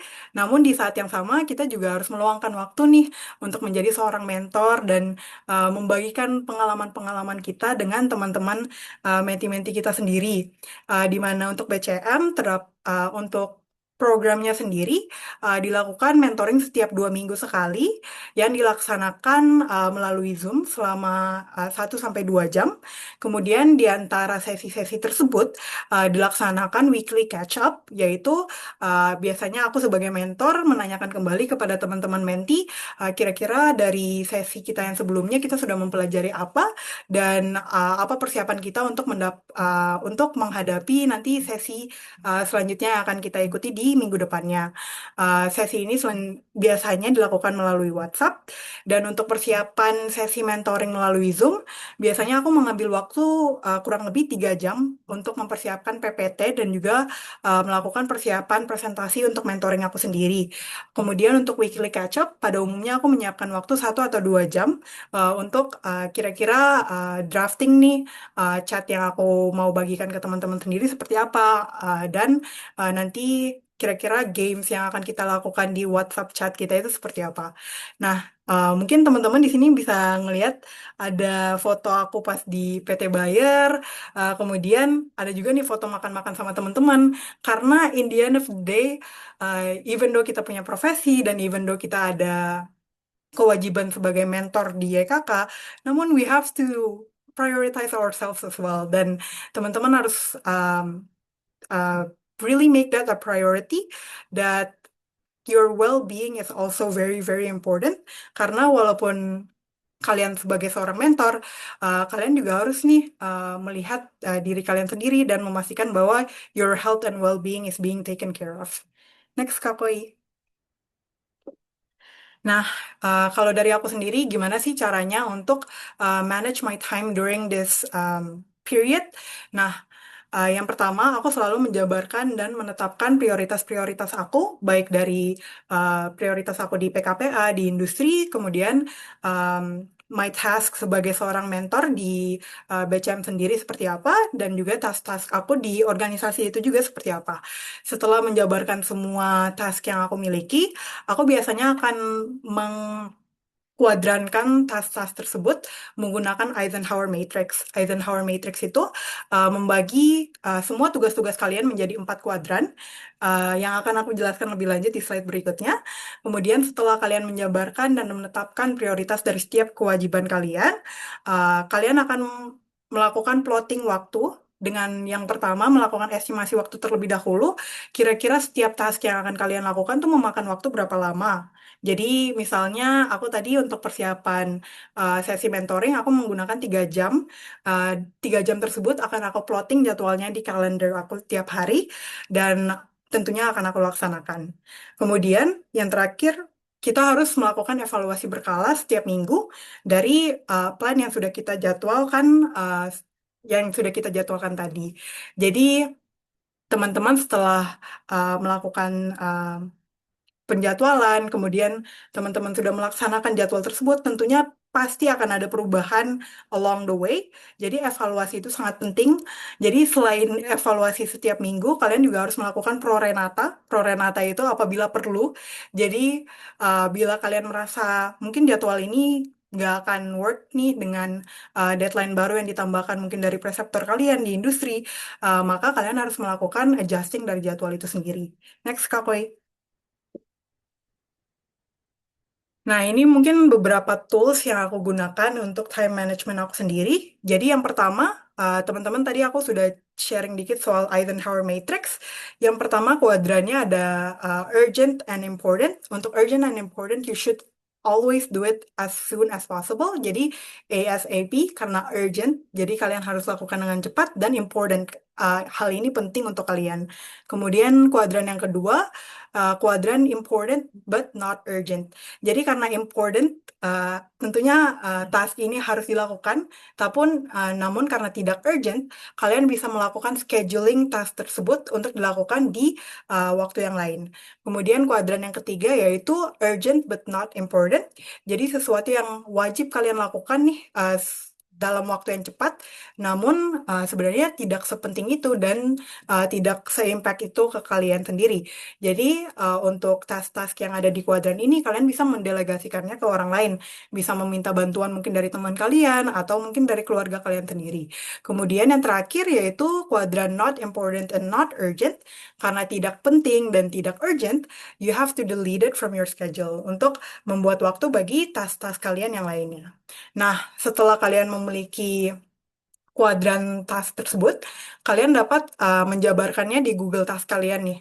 Aku sendiri menggunakan Google Task, teman-teman mungkin bisa menggunakan journaling atau bisa menggunakan Notion tadi dari Kak Fatia juga. Di Google Task aku sendiri, aku biasanya memiliki beberapa kuadran division. Jadi untuk daily chores aku yang aku harus lakukan tiap hari seperti apa. Kemudian mungkin di sini ada work. Aku nanti akan memulai masa bekerja aku sendiri. Jadi task yang aku miliki untuk kuadran tersebut seperti apa, untuk scholarships dan juga life plan aku juga seperti apa. Nah, selain Google Task, tadi kita plotting schedule. Untuk plotting schedule-nya aku menggunakan Google Calendar. Di sini kita bisa plotting schedule sesuai dengan waktu yang digunakan untuk setiap task yang kita miliki. Dan yang terakhir, aku juga menggunakan yang namanya Pomodoro Technique. Pomodoro Technique itu kita menggunakan 25 menit dari waktu kita untuk fokus mengerjakan sesuatu, kemudian 5 menit istirahat, dan kita akan mengulang cycle tersebut sampai tugas kita itu selesai. Dan menurut aku dengan menggunakan Pomodoro Technique ini sendiri, itu membantu aku untuk mengurangi burnout yang mungkin aku alami saat harus menghadapi tugas-tugas di dunia profesi itu sendiri. Misalnya menulis laporan untuk sidang kompre, biasanya itu kan berjam-jam ya guys. Jadi dengan Pomodoro Teknik ini kita bisa nih mendapatkan waktu untuk istirahat selama mengerjakan tugas yang memakan waktu yang lama tersebut untuk mengurangi burnout dari kita sendiri. Next, Kak Koi. Nah, teman-teman mungkin tadi dari penjelasan yang sudah aku berikan, KKK sendiri memiliki banyak program-program yang membantu kita untuk mengembangkan diri kita baik dari soft skills maupun hard skills kita. Nah, yang di sini aku ingin sharing lebih lanjut, mungkin pertama dari pelatihan dan pengembangan diri yang disediakan oleh tim YKK sendiri, aku sangat menyarankan teman-teman untuk cek nih akun YouTube Yayasan Kokalbe sendiri. Teman-teman bisa cari di YouTube Kokalbe Foundation. Di sana kalian bisa menemukan semua recording dari sesi-sesi yang telah dibuat oleh tim YKK sendiri. Dan di situ banyak sekali hal-hal baru yang bisa kalian pelajari. Mungkin dari yang aku taruh di slide sini sendiri, terdapat sharing dari alumni-alumni YKK sendiri, di mana alumni-alumni YKK tentunya sangat-sangat very very involved in dunia profesi sekarang dan mereka banyak sharing mengenai misalnya cara interview kerja untuk fresh graduate. Aku menonton itu sebelum interview aku kemarin, and it was very very helpful. Selain itu juga di sini ada topik yang menarik menurut aku, di mana salah satu speaker yang diundang dari YKK membahas mengenai cara kita visualisasi data-data yang mungkin kompleks menjadi sesuatu yang mudah diterima oleh masyarakat. And I think that's something that is very important for us di dunia profesi nantinya, karena kita juga banyak nih bersinggung dengan masyarakat dan kita banyak juga mempelajari dan memberikan pelajaran yang bermakna bagi masyarakat itu sendiri. Kemudian yang kedua, dari komunitas dan awardee YKK, baik dari awardee sekarang dan juga alumni, kita dapat membangun jaringan yang baik dan saling mendukung antara awardee dan juga alumni-alumni sebelumnya. Kita bisa selain sharing dengan awardee sekarang, kita bahkan bisa connect dengan alumni-alumni yang sudah berada di dunia pekerjaan sekarang dan kita bisa menanyakan lebih lanjut kira-kira di dunia kerja nantinya seperti apa. Misalnya ada alumni yang mungkin bekerja di industri yang kalian ingin masuk nantinya. Nah, kalian bisa nanya-nanya terlebih dahulu ke alumni-alumni tersebut. Kemudian yang terakhir yaitu kesempatan menjadi mentor. Menurut aku sendiri, sebagai seorang mentor, kita sangat mengasah kepemimpinan kita, karena we're not only being um, a mentor to them, we are also the role model for our mentees. Jadi kita juga give back nih ke teman-teman awardee yang lain. Dan menurut aku lewat BCM sendiri, aku sangat terfulfilled personally dengan the chance to actually give back to my community. Mungkin seperti itu. Selanjutnya. Mungkin ada beberapa tips untuk interview teman-teman nantinya. Jadi, yang pertama, aku juga bakalan menekankan bahwa mempelajari visi, misi, dan nilai G2 sendiri sangat-sangat penting untuk dilakukan karena teman-teman harus melakukan aligning antara nilai yang kalian miliki dan juga nilai-nilai dari YKK sendiri dan juga nilai-nilai yang dimiliki oleh G2 Profesi. Menurut aku itu suatu dasar yang paling penting dalam drafting jawaban-jawaban kalian untuk form ataupun jawaban-jawaban saat interview nanti. Kemudian yang kedua, pada saat interview selalu mengusahakan untuk menyusun jawaban dengan kerangka STAR. Kerangka STAR sendiri yaitu situation, task, action, and result. Agar jawaban kalian itu runtut dan dapat dimengerti dengan baik oleh interviewernya sendiri. Kemudian yang ketiga, kalian harus selalu menjawab pertanyaan dengan data atau cerita pengalaman kalian sendiri, pengalaman yang kalian lalui sendiri. Jadi jangan diada-ada, bukan klaim kosong tentunya, namun harus something personal that comes from your own experience. Kemudian yang keempat, kalian juga harus menunjukkan nih rencana kontribusi nyata setelah kalian menjadi awardee itu seperti apa. Tentunya dengan mempelajari kembali program-program yang dijalankan oleh kakak sendiri dan bagaimana kalian bisa berkontribusi lebih lanjut dalam program-program tersebut. Kemudian yang kelima, kalian harus tenang, jujur, dan tetap menunjukkan antusiasme kalian. Namun antusiasmenya juga harus tulus, jadi jangan diada-adakan. Next, Kak Koi. Uh, this is the last slide, dan this is what I did to prepare for my interview at that moment. Yang pertama, aku selalu membaca kembali berkas-berkas pendaftaran yang sudah aku kumpulkan. Kita pada saat membaca kembali itu kita juga harus making the story in our head. Kira-kira dari form itu kalian um, citra kalian yang kalian tonjolkan itu seperti apa. Dan citra itu harus kalian bawa lagi ke uh, sesi interview itu sendiri. Karena interviewer kalian tuh sudah membaca semua berkas-berkas kalian dan membuat gambaran kalian di otak mereka juga. Jadi kalian harus melanjutkan gambaran yang sama. Nah, mungkin yang kedua, aku waktu itu membuat list pertanyaan yang mungkin akan ditanyakan oleh interviewer pada saat wawancara. Di sini aku ada satu contoh pertanyaan. Contohnya, apa yang membuat kamu tertarik dengan jitu profesi dan kenapa harus kamu yang dipilih di antara calon-calon pendaftar lainnya? Mungkin aku akan coba menjawab pertanyaan ini sambil membahas poin-poin selanjutnya. Jadi, untuk poin ketiga, kita harus menunjukkan citra diri yang awalnya kita sudah tampilkan pada saat form dan juga pada saat video dan essay. Kita harus tonjolkan kembali pada saat wawancara. Jadi mungkin kalau aku review back pada saat aku interview dulu, aku ingin dikenal sebagai seseorang yang terlibat dalam advokasi profesi aku sendiri sebagai seorang mahasiswa apoteker, dan aku ingin dikenal sebagai seseorang yang percaya bahwa latar belakang aku bukan penentu untuk masa depan aku sendiri. Jadi masa depan aku itu ditetapkan oleh my own beliefs dan my own um, usaha yang aku taruh ke dalam masa depan aku itu sendiri. Jadi itu citra diri yang aku ingin tonjolkan selama interview. Nah, selanjutnya aku membuat draft-draft jawaban yang menonjolkan citra tersebut dan memberikan cerita dan data-data yang tentunya sesuai dengan personal experience aku. Jadi, kalau aku menjawab pertanyaan yang tadi, aku akan bilang aku memiliki keselarasan nilai dengan YKK, di mana aku selalu ingin mengadvokasikan lebih lanjut mengenai profesi aku sendiri di dunia kemahasiswaan. Sebagai seorang mahasiswa apoteker, aku terlibat di dalam organisasi-organisasi mahasiswa seperti IPSF tadi, dan di sana aku menjadi salah satu Regional Relations Officer, dan di posisi aku sendiri, aku membawa impact ke mahasiswa profesi apoteker di seluruh Asia Pasifik. Jadi bukan hanya di Indonesia, dan um, ini tentunya aligning dengan nilai-nilai dari Jitu Profesi yang ingin mengembangkan dunia profesi di Indonesia itu sendiri.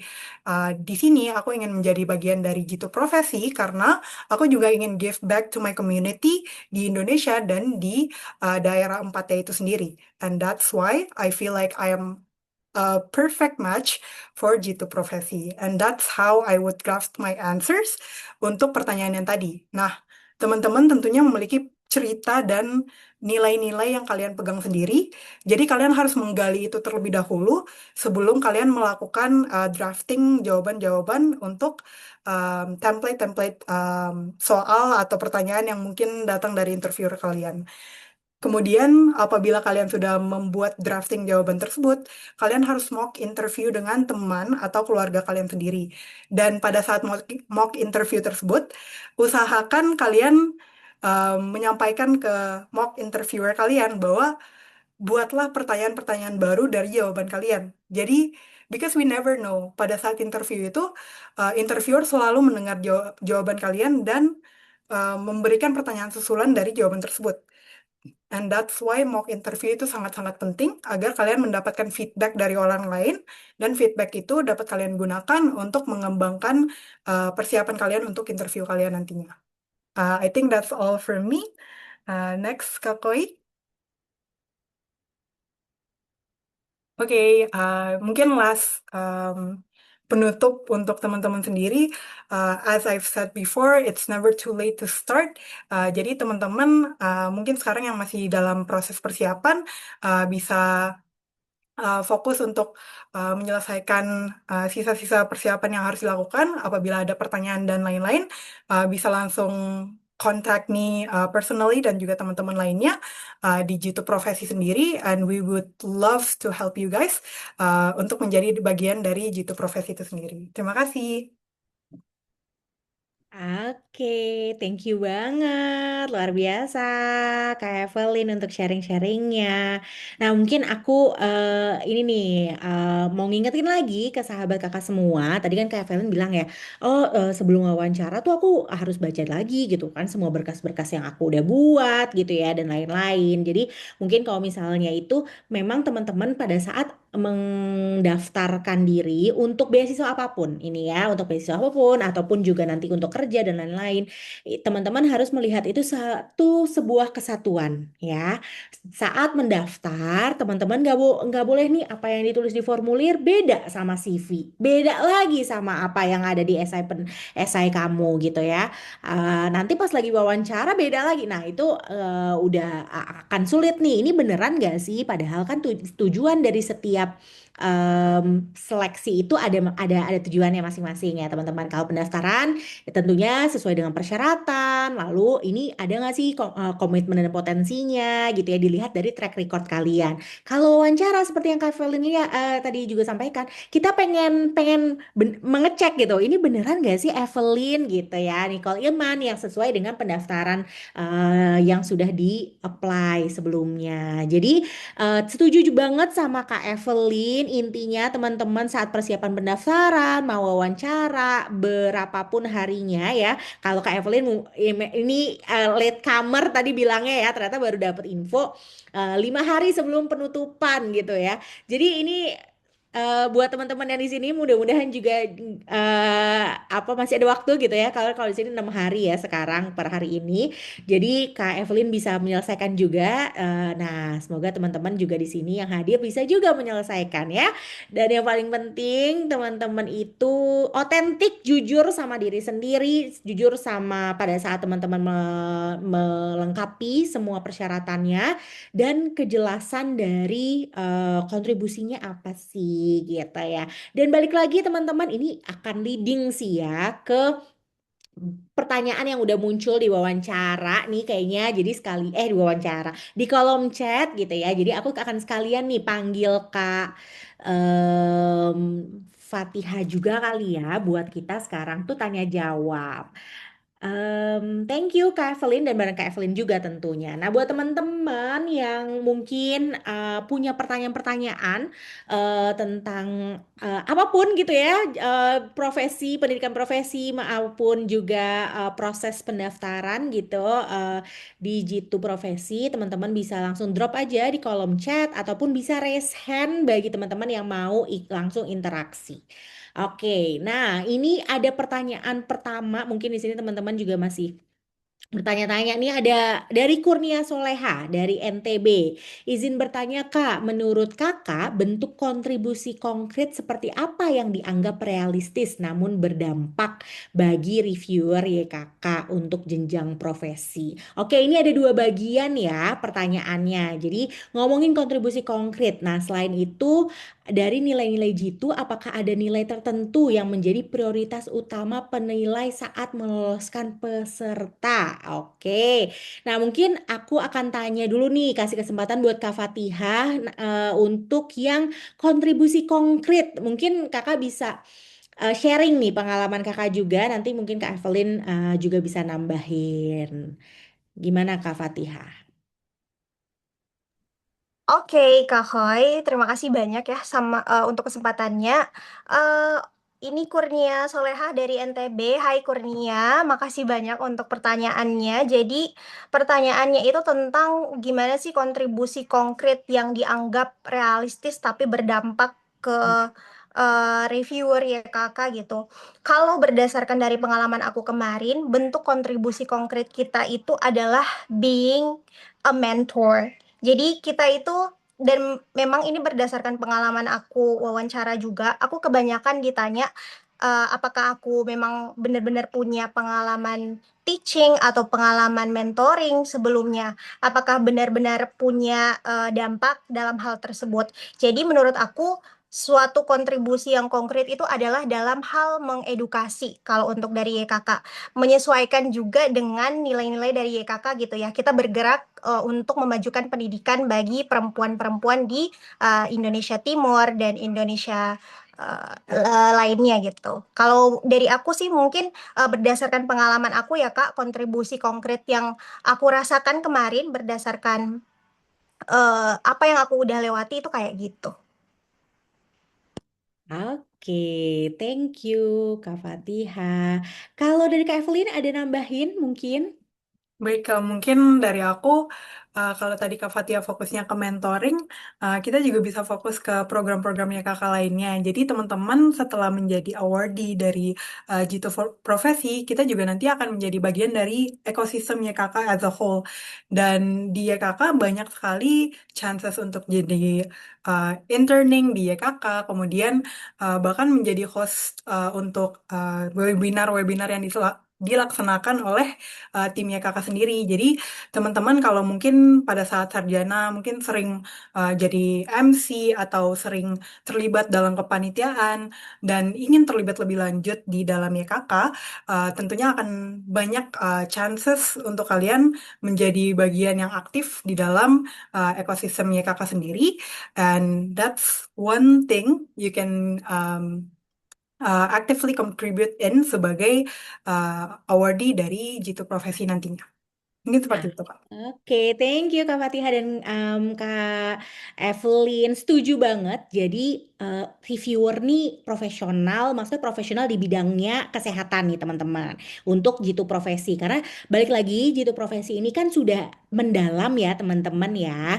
Jadi bukan seperti S1, D3, D4 gitu yang kuliah. Kalau itu lebih general, bukan general. Maksudnya kuliahnya tuh lama gitu ya. Maksudnya masih lama, masih banyak yang teman-teman tuh juga masih di awal-awal yang masih di shape gitu kan. Nah, kalau misalnya di Jitu profesi ini kan memang kalian tuh udah kami udah reviewer akan ekspektasinya adalah kalian tuh sudah tahu mau ke arah mana gitu. Itu satu karena kenapa kalian mau profesi kan itu berarti mendalami kan, mendalami dari em, apa namanya keahlian kalian. Apakah kalau misalkan Kak Fatihah sama Kak Evelyn di sini kan misalnya farmasi, apoteker gitu ya. Terus apakah nurse atau yang lain-lain. Nah, dan kami sangat paham gitu ya, reviewer akan sangat paham kalau waktu kamu terbatas. Jadi, jangan paksakan bikin program ya yang muluk-muluk ya, ataupun eh, yang aduh udah pokoknya banyak banget gitu. Karena apa? Karena kamu bakal ditanyain sampai kita tuh bisa ngerti maksud kamu apa gitu sama reviewer. Reviewer itu akan sangat khususnya gitu ya. Ini tadi Kak Evelyn dan Kak Fatihah akan menyukai kontribusi yang spesifik ya teman-teman, measurable impact-nya jadi bisa diukur ya. Jadi kalau misalnya teman-teman di sini ada tahu SMART goal, nah itu gitu ya, spesifik, measurable, achievable, realistis atau enggak, dan juga yang terakhir terakhir T-nya itu time bound atau ada waktunya enggak. Jadi kan di sini pasti Kak Evelyn dan juga Kak Fatihah ada nih yang saat kamu jadi awardee apa kontribusinya, setelah awardee itu apa, dan pastinya juga teman-teman bisa bisa bisa menjawabnya sesuai ini, dan tentunya berbasis apa? Berbasis skillnya kalian. Jadi kalau keahliannya kalian adalah di bidang farmasi terus penelitian ya monggo di situ ya teman-teman ya. Kalau misalnya yang lain ya silahkan. Jadi jangan sampai tiba-tiba ini ya kemana-mana gitu ya dibuat seperti itu. Jadi poin utamanya adalah bukan masalah besar skalanya ya teman-teman, tapi seberapa jelas dampak langsungnya. Jadi senang banget dan juga balik lagi tujuannya karena memang salah satunya adalah memang menjadi teladan ya di keahlian tersebut. Makanya memang tadi Kak Fatih udah benar di potensinya. Terus Kak Valen bilang, oh iya kita kan juga pengen tahu dong kontribusi ke YKK ekosistemnya apa. Nah, jadi bisa teman-teman dilihat dari situ juga. Oke, nah ini ada dua cabang soalnya. Pertanyaan keduanya itu prioritas nilai jitu katanya ya. Di sini menurut kakak berdua eh kok hilang pertanyaannya sebentar, harus scroll lagi. Oke, selain itu dari nilai-nilai jitu, apakah ada nilai tertentu yang menjadi prioritas utama penilai saat meloloskan peserta? Nah, menurut Kak Fatihah sama Kak Nicole gimana? Kak Nicole, Kak Evelyn gimana nih? Ada nggak? Waktu pas wawancara mungkin atau pas lagi mungkin wawancara ya, karena kan ketemu langsung gitu ya sama reviewer ya kalau misalnya itu ya. Gimana nih? Kak Evelyn dulu baru Kak Fatihah. Baik, Kak. Mungkin ini hard question ya menurut aku karena I think G2 as a whole sebagai nilai-nilai G2 itu suatu kesatuan yang nggak bisa di ruang-ruangkan sendiri dan ada yang mungkin lebih di prioritize. I don't think it's should be viewed like that. Menurut aku sebaiknya kalian melihatnya sebagai suatu kesatuan as it is, suatu kesatuan itu sendiri, dan menonjolkan bahwa kalian memiliki setiap nilai itu. Mungkin, but if you have to pick, mungkin kalau aku sendiri karena aku suka innovation dan suka research and development dan lain-lain, aku bakalan milih inovasi. Namun tentunya buat teman-teman sendiri, it goes back to you karena kembali lagi cerita kalian masing-masing setiap orang tuh beda teman-teman. Jadi interviewer nggak mungkin nih ada, oh aku mau nyari yang disiplin doang atau aku mau nyari yang mungkin bertanggung jawab doang. No, it's not like that. Pasti balik lagi ke cerita kalian kembali, teman-teman. Jadi, it goes back to you, in my opinion.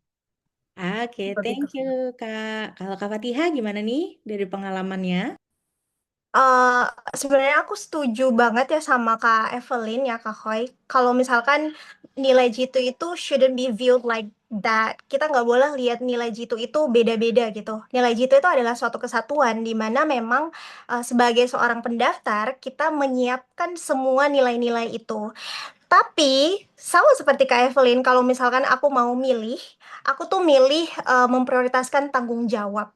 Teman-teman karena mendapatkan amanah sebagai award digital profesi, itu berarti teman-teman punya tanggung jawab tambahan untuk menjadi mentor, untuk nanti mentoring di sesi BCM, punya minti-minti. Dan kalau misalkan teman-teman merasa udah punya tanggung jawab, maka nilai-nilai yang lain kayak misalkan disiplin, kayak jujur, itu udah tercover gitu loh. Karena kita udah merasa kalau kita itu, oh iya aku punya tanggung jawab sebagai seorang awardee gitu. Aku punya tanggung jawab sebagai seorang mentor. Kalau aku kayak gitu Kak Kai. Oke, thank you, thank you. Aku setuju banget lah second. Nah, mungkin tambahannya dikit aja. Apapun itu teman-teman yang teman-teman nanti tuliskan di pendaftaran ataupun nanti pada saat wawancara, semua itu butuh bukti ya. Buktinya di mana? Ya ditulis ataupun diucapkan ya. Kita pun juga akan mengecek kembali beneran gak sih teman ini mengerti apa yang benar-benar memahami nggak sih apa yang ditulis dan diomongin gitu kan. Nah, jadi teman-teman balik lagi setiap poin yang teman-teman ucapkan gitu ya. Makanya tadi pakai bikinnya diruntut aja, pakai STAR metodenya, mau grow atau mau yang tadi Kak Fatihah juga sempat teman-teman lihat gitu ya. Kalau Kak Fatihah lebih kayak 5W1H gitu ya.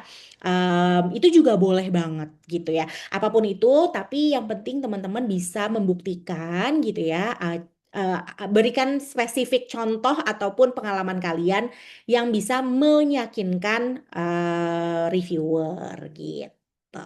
Asik nih, pertanyaannya susah ya. Terima kasih ya, Kak Kurnia Soleha dari NTB. Nah, buat teman-teman yang lain, ada nggak nih yang mau raise hand juga boleh. Aku kasih kesempatan loh. Kak, ini mumpung kita di sini masih ada beberapa waktu, masih lama 20 menitan lebih. Kita sama-sama di sini bisa sharing-sharing. Boleh dong, ada kalau misalnya pertanyaan, boleh di drop aja ataupun raise hand. Kalau belum, nah aku juga ada nih beberapa pertanyaan dari teman-teman yang udah masuk pada saat teman-teman nih pendaftaran ya. Di sini ada yang nanya. Oke. Eh, aku cari yang tidak mengulang ya. Teman-teman biar ada di sini. Ah. Oke. Wah, oke. Kakak-kakak Kak Fatia sama Kak Evelyn sebelum ke pertanyaan ini, sebelumnya pernah daftar beasiswa nggak Kak? Atau yang similar mungkin dengan kayak esai dan lain-lain gitu. Pernah ya? Kak Evelyn waktu itu Pernah, gimana? Kak. Boleh nggak sharing, Kak Evelyn? Mungkin kalau aku ada em, beberapa pengalaman sebelumnya, namun mungkin yang paling memorable buat aku yaitu pas aku mendaftar untuk ISMA sendiri. Jadi waktu itu ada beberapa pertanyaan esai yang harus disiapkan untuk menjawab kira-kira sebenarnya lumayan mirip dengan uh, pertanyaan-pertanyaan yang diajukan oleh Jitu juga. Kayak misalnya nantinya setelah kalian menjadi awardee untuk ISMA dan lainnya, kontribusi apa yang bisa kalian kembalikan untuk Indonesia nantinya. And again, menurut aku pengalaman aku waktu itu juga sama. You have to give something that is realistic, teman-teman. Jadi harus smart, harus specific, measurable. You have to make it achievable juga. So mungkin di ISMA dulu kayak ekspektasi orang-orang harus mengubah Indonesia, namun it's not like that. Hmm. Dan teman-teman juga nantinya mungkin saat mendaftar untuk G2 juga it doesn't have to be something life-changing. It's something specific, something achievable is enough. Dan waktu itu mungkin yang memorable buat aku juga ada mentor waktu itu. Salah satu alumni IISMA 2023 yang menjadi mentor aku untuk ngasih feedback ke esai-esai yang aku buat waktu itu. Kemudian kita juga sempat mock interview. Mungkin di IISMA waktu itu karena program yang besar, jadi banyak um, alumni-alumni yang membuka mock interview. Mungkin untuk Jitu, teman-teman kalau mau mock interview mungkin nggak apa-apa kalau mau reach out. I would be open for that. So yeah, I think that's my experience, Kak Fai. Oke, I see. Jadi udah banyak soalnya beberapa teman-teman tuh masih ada ketakutan-ketakutan karena belum pernah sama sekali. Jadi kalau misalnya Kak Evelyn tadi pernah juga. Tadi juga Kak Fatihah di awal udah bilang ya, dicoba aja dulu. Pengalaman pertama kan mungkin nggak selalu mulus nggak apa-apa, tapi seenggaknya sudah mencoba ya Kak Fatihah ya. Kalau Kak Fatihah boleh nggak sharing sebelumnya pernah coba-coba yang mirip-mirip mengenai apa mungkin beasiswa ataupun lainnya? Kalau aku sendiri sih, sebenarnya untuk hal-hal yang teknis atau structure kayak em, YKK atau Jito Profesi itu sebelumnya belum ada pengalaman. Makanya aku bilang em, itu tuh waktu aku dapat pertama kali informasi tentang itu ada banyak sebenarnya keraguan yang muncul di diri aku karena itu adalah first time aku gitu untuk bikin esai, bikin video kayak gitu-gitu. Dan I believe you guys have to try. You will never know kalau kalian nggak nyoba. Dan kalau misalkan juga em, amit-amit ya, misalkan nggak kepilih gitu jadi wordy, seenggaknya teman-teman udah punya pengalaman bikin esai, udah punya pengalaman bikin video, udah pernah, pokoknya udah pernah ngerasain gitu, ih gimana sih rasanya kalau misalkan kita ngedaftar jadi ini itu, mempersiapkan ini itu di sela-sela kesibukan kita, gimana sih? Dan I think, ya, you should try teman-teman. Coba aja dulu, berani aja dulu. Oke, semoga ya teman-teman di sini semuanya bisa mencoba karena ada juga nih award di 2025 Kak. Kalau misalnya ada di episode berapa ya aku lupa. Tapi ini juga temannya Kak Fatihah sama Kak Evelyn gitu. Kak Muje tuh coba 2 kali untuk jitu profesi. Jadi di tahun 2024 pada saat pertama kali sampai wawancara, terus gagal di wawancara, terus coba lagi di tahun berikutnya dan dapat deh beasiswa jitu profesi di tahun 2025 karena emang latihan ya. Jadinya dia kayak baru sadar, oh ya ternyata emang seperti itu ya dan lain-lain. Akhirnya dan waktu itu kebetulan kalau misalnya di Yayasan Kokalbe teman-teman yang di sini mungkin juga ingin berkontribusi Yayasan Kokalbe nanti suka buka open mentoring. Jadi maksudnya call for mentor yang eksternal. Jadi kalau misalnya nanti teman-teman mungkin mau sesuai persyaratan gitu ya bisa ikutan juga nih dan waktu itu kamu J award di kita di tahun 2005 itu pernah coba juga dan gagal juga di wawancara waktu pas program Call for Mentor itu jadi dia bilang gini wah kak aku belajar banget loh kayak wawancara sampai 2 kali bareng Yayasan Kokalbe tapi gagal gitu terus saat itu yang ketiga baru deh dia benar-benar mempersiapkan dan belajar lagi dari semua kegagalan-kegagalan itu. Oke, nah di sini ada pertanyaan nih Kak. Mungkin jarang juga nih kita bahas tentang video perkenalan gitu ya. Nah, waktu itu boleh dong Kak, apa sih ide Kakak gitu yang disampaikan di video? Apakah waktu itu, sorry, eh, idenya, inovasinya itu harus sudah terlaksana atau nanti setelah lulus, atau itu masih berupa gagasan atau rencana Kak? Nih, silakan Kak Fatihah dulu gimana Kak? Waktu itu masih ingat nggak? Em, Kalau diingat-ingat kembali, untuk video aku waktu itu sebenarnya mencakup semuanya ya, mencakup apa yang udah aku alami, kemudian rencana aku ke depannya kayak gimana, sebenarnya udah mencakup semua. Karena seperti yang tadi udah Kak Khoirun sama Kak Evelyn jelaskan, kalau misalkan kita mendaftar di suatu misalkan beasiswa kayak Yayasan Kokalbe, berarti mulai dari dokumennya, mulai dari esai, mulai dari video, itu tuh harus satu suara gitu. Jadi aku kemarin waktu bikin video itu benar-benar berdasarkan pada esai yang aku buat. Dan esai yang aku buat itu memang benar-benar aku buat ketika aku sudah lebih mengenali Yayasan Kokalbe itu, oh ternyata bergerak di bagian pendidikan, bergerak untuk perempuan gitu. Makanya aku terbersit ide gitu. Oh iya, perempuan pendidikan gitu. Kalau aku sih gitu ya untuk video Kak, aku selaraskan gitu. Jadi satu kesatuan. Oke, thank you Kakak. Mungkin aku juga sedikit reminder ya teman-teman, setiap tahun itu esai itu beda-beda topiknya ya. Jadi teman-teman benang merah, aku setuju banget nih, benang merah selalu harus ada, tapi teman-teman bisa cek kembali ya. Kita juga masih ada buku panduan yang tahun lalu, mungkin makanya Kak Fatihah bisa bilangnya diselarasin pokoknya ya, benang merahnya selalu ada gitu. Tapi balik lagi teman-teman pastikan menjawab pertanyaan.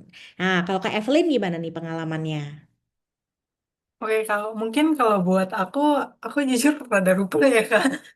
Dulu membawa gagasan apa untuk videonya. Namun, I would say ideally it should be satu kesatuan lagi dari essay and um, sampai ke video nanti, video perkenalan dan video gagasan kita sendiri.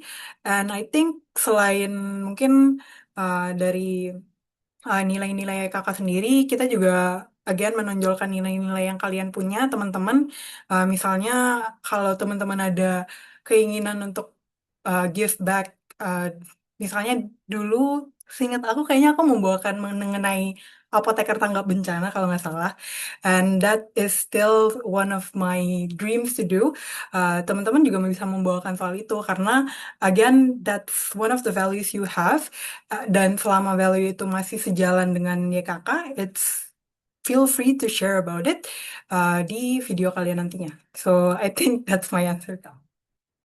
Oke, thank you Kak Evelyn. Oke, jadi teman-teman kalau di video yang video perkenalan itu kan pertanyaannya adalah siapa kamu dan ide pembaharuan apa yang dapat kamu kontribusikan ke daerahmu setelah studi. Nah, jadi teman-teman ini tuh bisa ajar inovasi ataupun gagasan yang teman-teman sudah pernah laksanakan, sedang laksanakan dan akan teman-teman laksanakan boleh ya ataupun memang baru mau kamu laksanakan. Itu juga boleh. Jadi di sini nggak ada sebenarnya yang bilang kalau misalnya itu harus sudah pernah dilaksanakan atau gimana. Tapi kan ini pertanyaannya adalah siapa kamu dan ide pembaharuan apa yang dapat kamu kontribusikan ke daerahmu. Dan ini cukup lama 120 detik ya. Jadi setuju tetap harus dikasih tahu siapa kamu ini gitu kan. Mungkin kenapa punya minat di situ gitu, harus ada apa relevansinya terhadap keahlian kamu dan juga ya benang merahnya seperti apa dengan memang minat dan kamu gitu sih teman-teman. Jadi konten videonya informatif aja, bukan berarti videonya harus keren banget ya Kak, pakai ini kamera profesional, tepat enggak teman-teman. Aku masih ingat banget deh kalau Evelyn kayaknya cuma duduk doang ya waktu itu ya, cuma ngomong nggak sih? Ya nggak sih Kak? Aku lupa deh. Benar gak sih? Iya, kayaknya kalau Kak Evelyn waktu itu, dan teman-teman masih bisa cek deh, cari gitu ya. Harusnya masih ada kalau misalnya teman-teman ini cari, itu tuh beberapa video kita melihat kontennya, ya, isinya. Karena buat video yang menjawab. Jadi benar-benar menjawab dari pertanyaan yang sudah ada di buku panduan ya teman-teman ya. Dan yang penting tidak mengandung unsur sara, pornografi, kekerasan dan juga politik gitu ya. 120 detik. Pengambilan videonya terserah, nggak harus profesional, enggak. Dan teman-teman bisa unggah videonya di media sosial pilihan teman-teman. Kalau nggak salah Kak Evelyn sama Kak Fatia sama di Instagram waktu itu. Boleh, dan pastikan itu publik ya teman-teman. Jadi nanti tim Yayasan Kokalbe, reviewer bisa mengecek. Dan jangan lupa tag, mention akun media sosial kami @Yayasan Kokalbe dan juga gunakan tagarnya.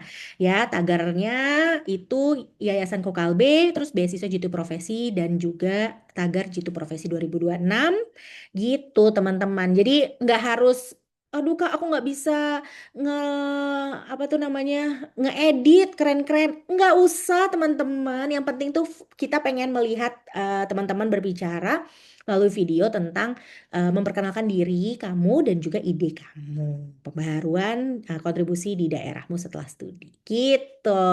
Jadi teman-teman semoga bisa menjawab dan membantu ya. Nih ada satu lagi nih, mungkin kita akan tutup habis ini ada satu pertanyaan lagi yang kita bisa jawab bersama. Oke. Informasi beasiswa Jitu Profesi diadakan setiap tahun. Insya Allah setiap tahun ya teman-teman. Jadi teman-teman bisa lihat lagi nanti di sosial media kami atau website kami untuk informasi kapan aja bukanya. Oke. Nih ada pertanyaan nih Kak tentang berkas dan juga penilaian saat formulir ya. Apakah Oke, oke, oke. Oke. Apakah jumlah prestasi yang dimiliki menjadi poin penilaian utama, Kak, dalam seleksi beasiswa Jitu Profesi? Karena di form kan ada nih, Kak, bertanya mengenai pencapaian, ya kan, akademik, non akademiknya, gitu. Nah, menurut Kak Evelyn dan itu mungkin Kak Evelyn, nanti kalau Kak Fatihah nih satunya, Kak Fatihah, em, mm, mm, mm, mm. Oke.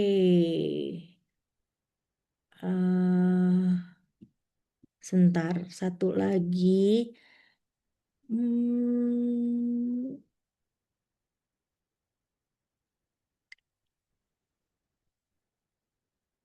Nah, kakak kalau misalnya bisa mahasiswa kembali pas lagi S1, itu kan ini ada beberapa yang masih S1 nih Kak.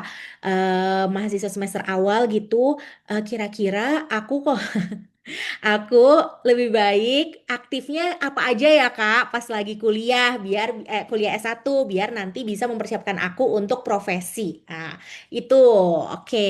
Mungkin itu kalau dari Kak Evelyn, apakah banyaknya prestasi menentukan kelolosan, Kak? Oke, short answer enggak menurut aku ya. Teman-teman, back again prestasi itu plus point, but it's not the decision making point in my opinion.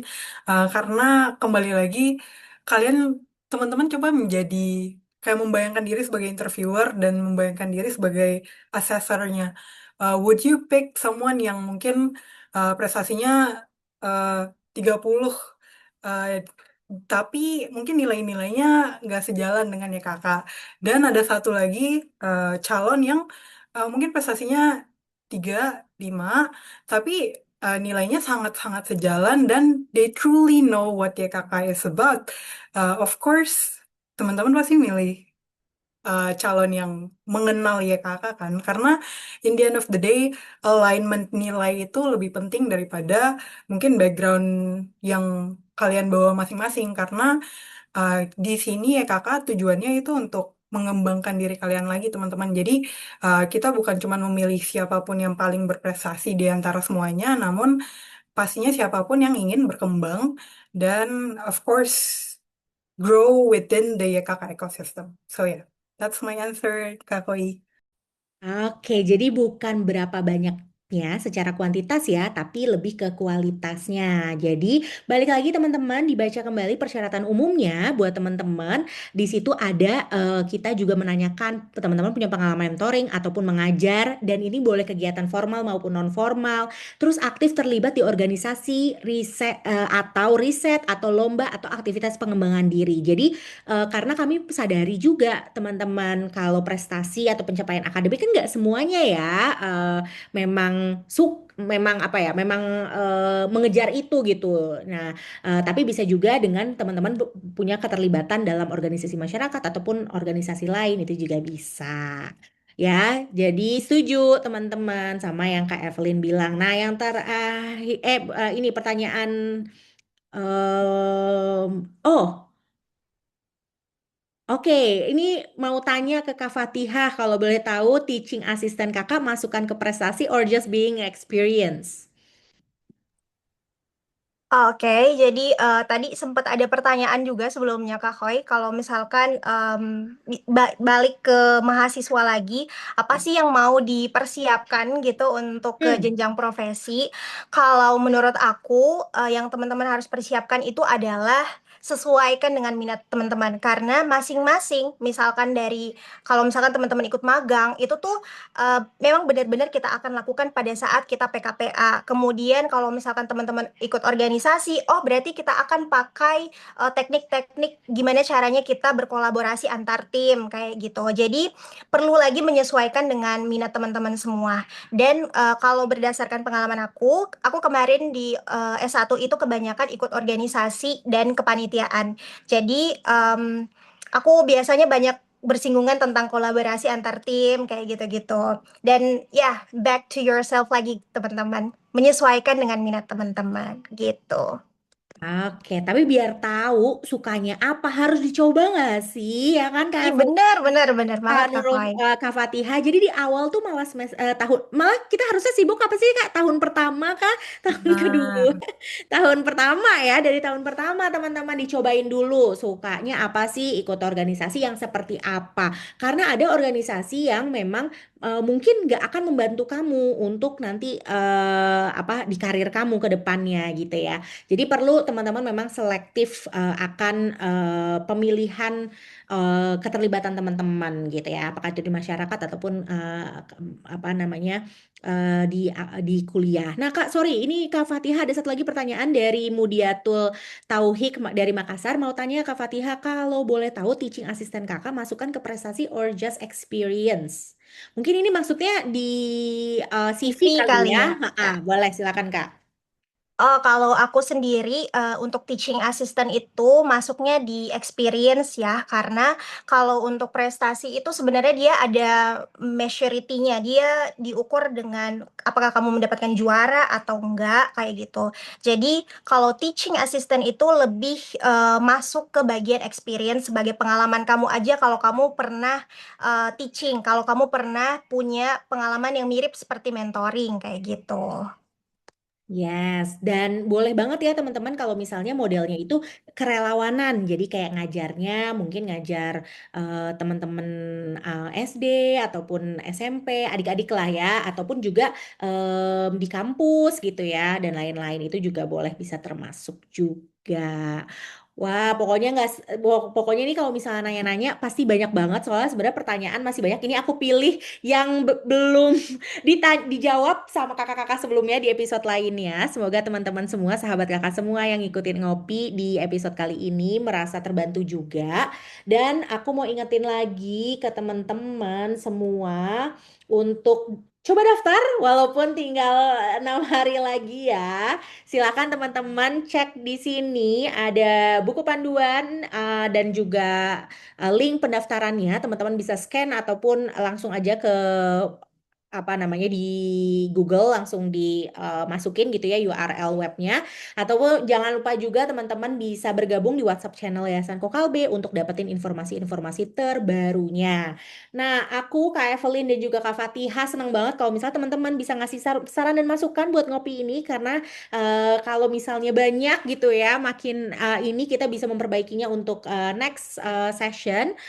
Terus juga bisa ngobrolin juga nih, apalagi ya yang diobrolin gitu ya. Ternyata soalnya kalau profesi kan pendidikan profesi tuh banyak banget dan berganti-ganti ya untuk apa namanya peraturannya ataupun cara assessingnya setiap tahunnya. Jadi pengen pengen tahu banget gitu ya dari teman-teman semua. Nah, mungkin dari Kak Evelyn sama Kak Fatihah ada last apa last message for our friends here. Boleh Kak Evelyn dulu, baru Kak Fatihah. Baik, terima kasih ya Kak atas kesempatannya. Mungkin my very last message to everyone here. Again, going back, it's never too late to start. Jadi walaupun sisa 6 hari, teman-teman masih ada banyak waktu menurut aku untuk mempersiapkan untuk formnya terlebih dahulu. Fokus dulu aja ke form, essay, dan juga videonya. Get that done.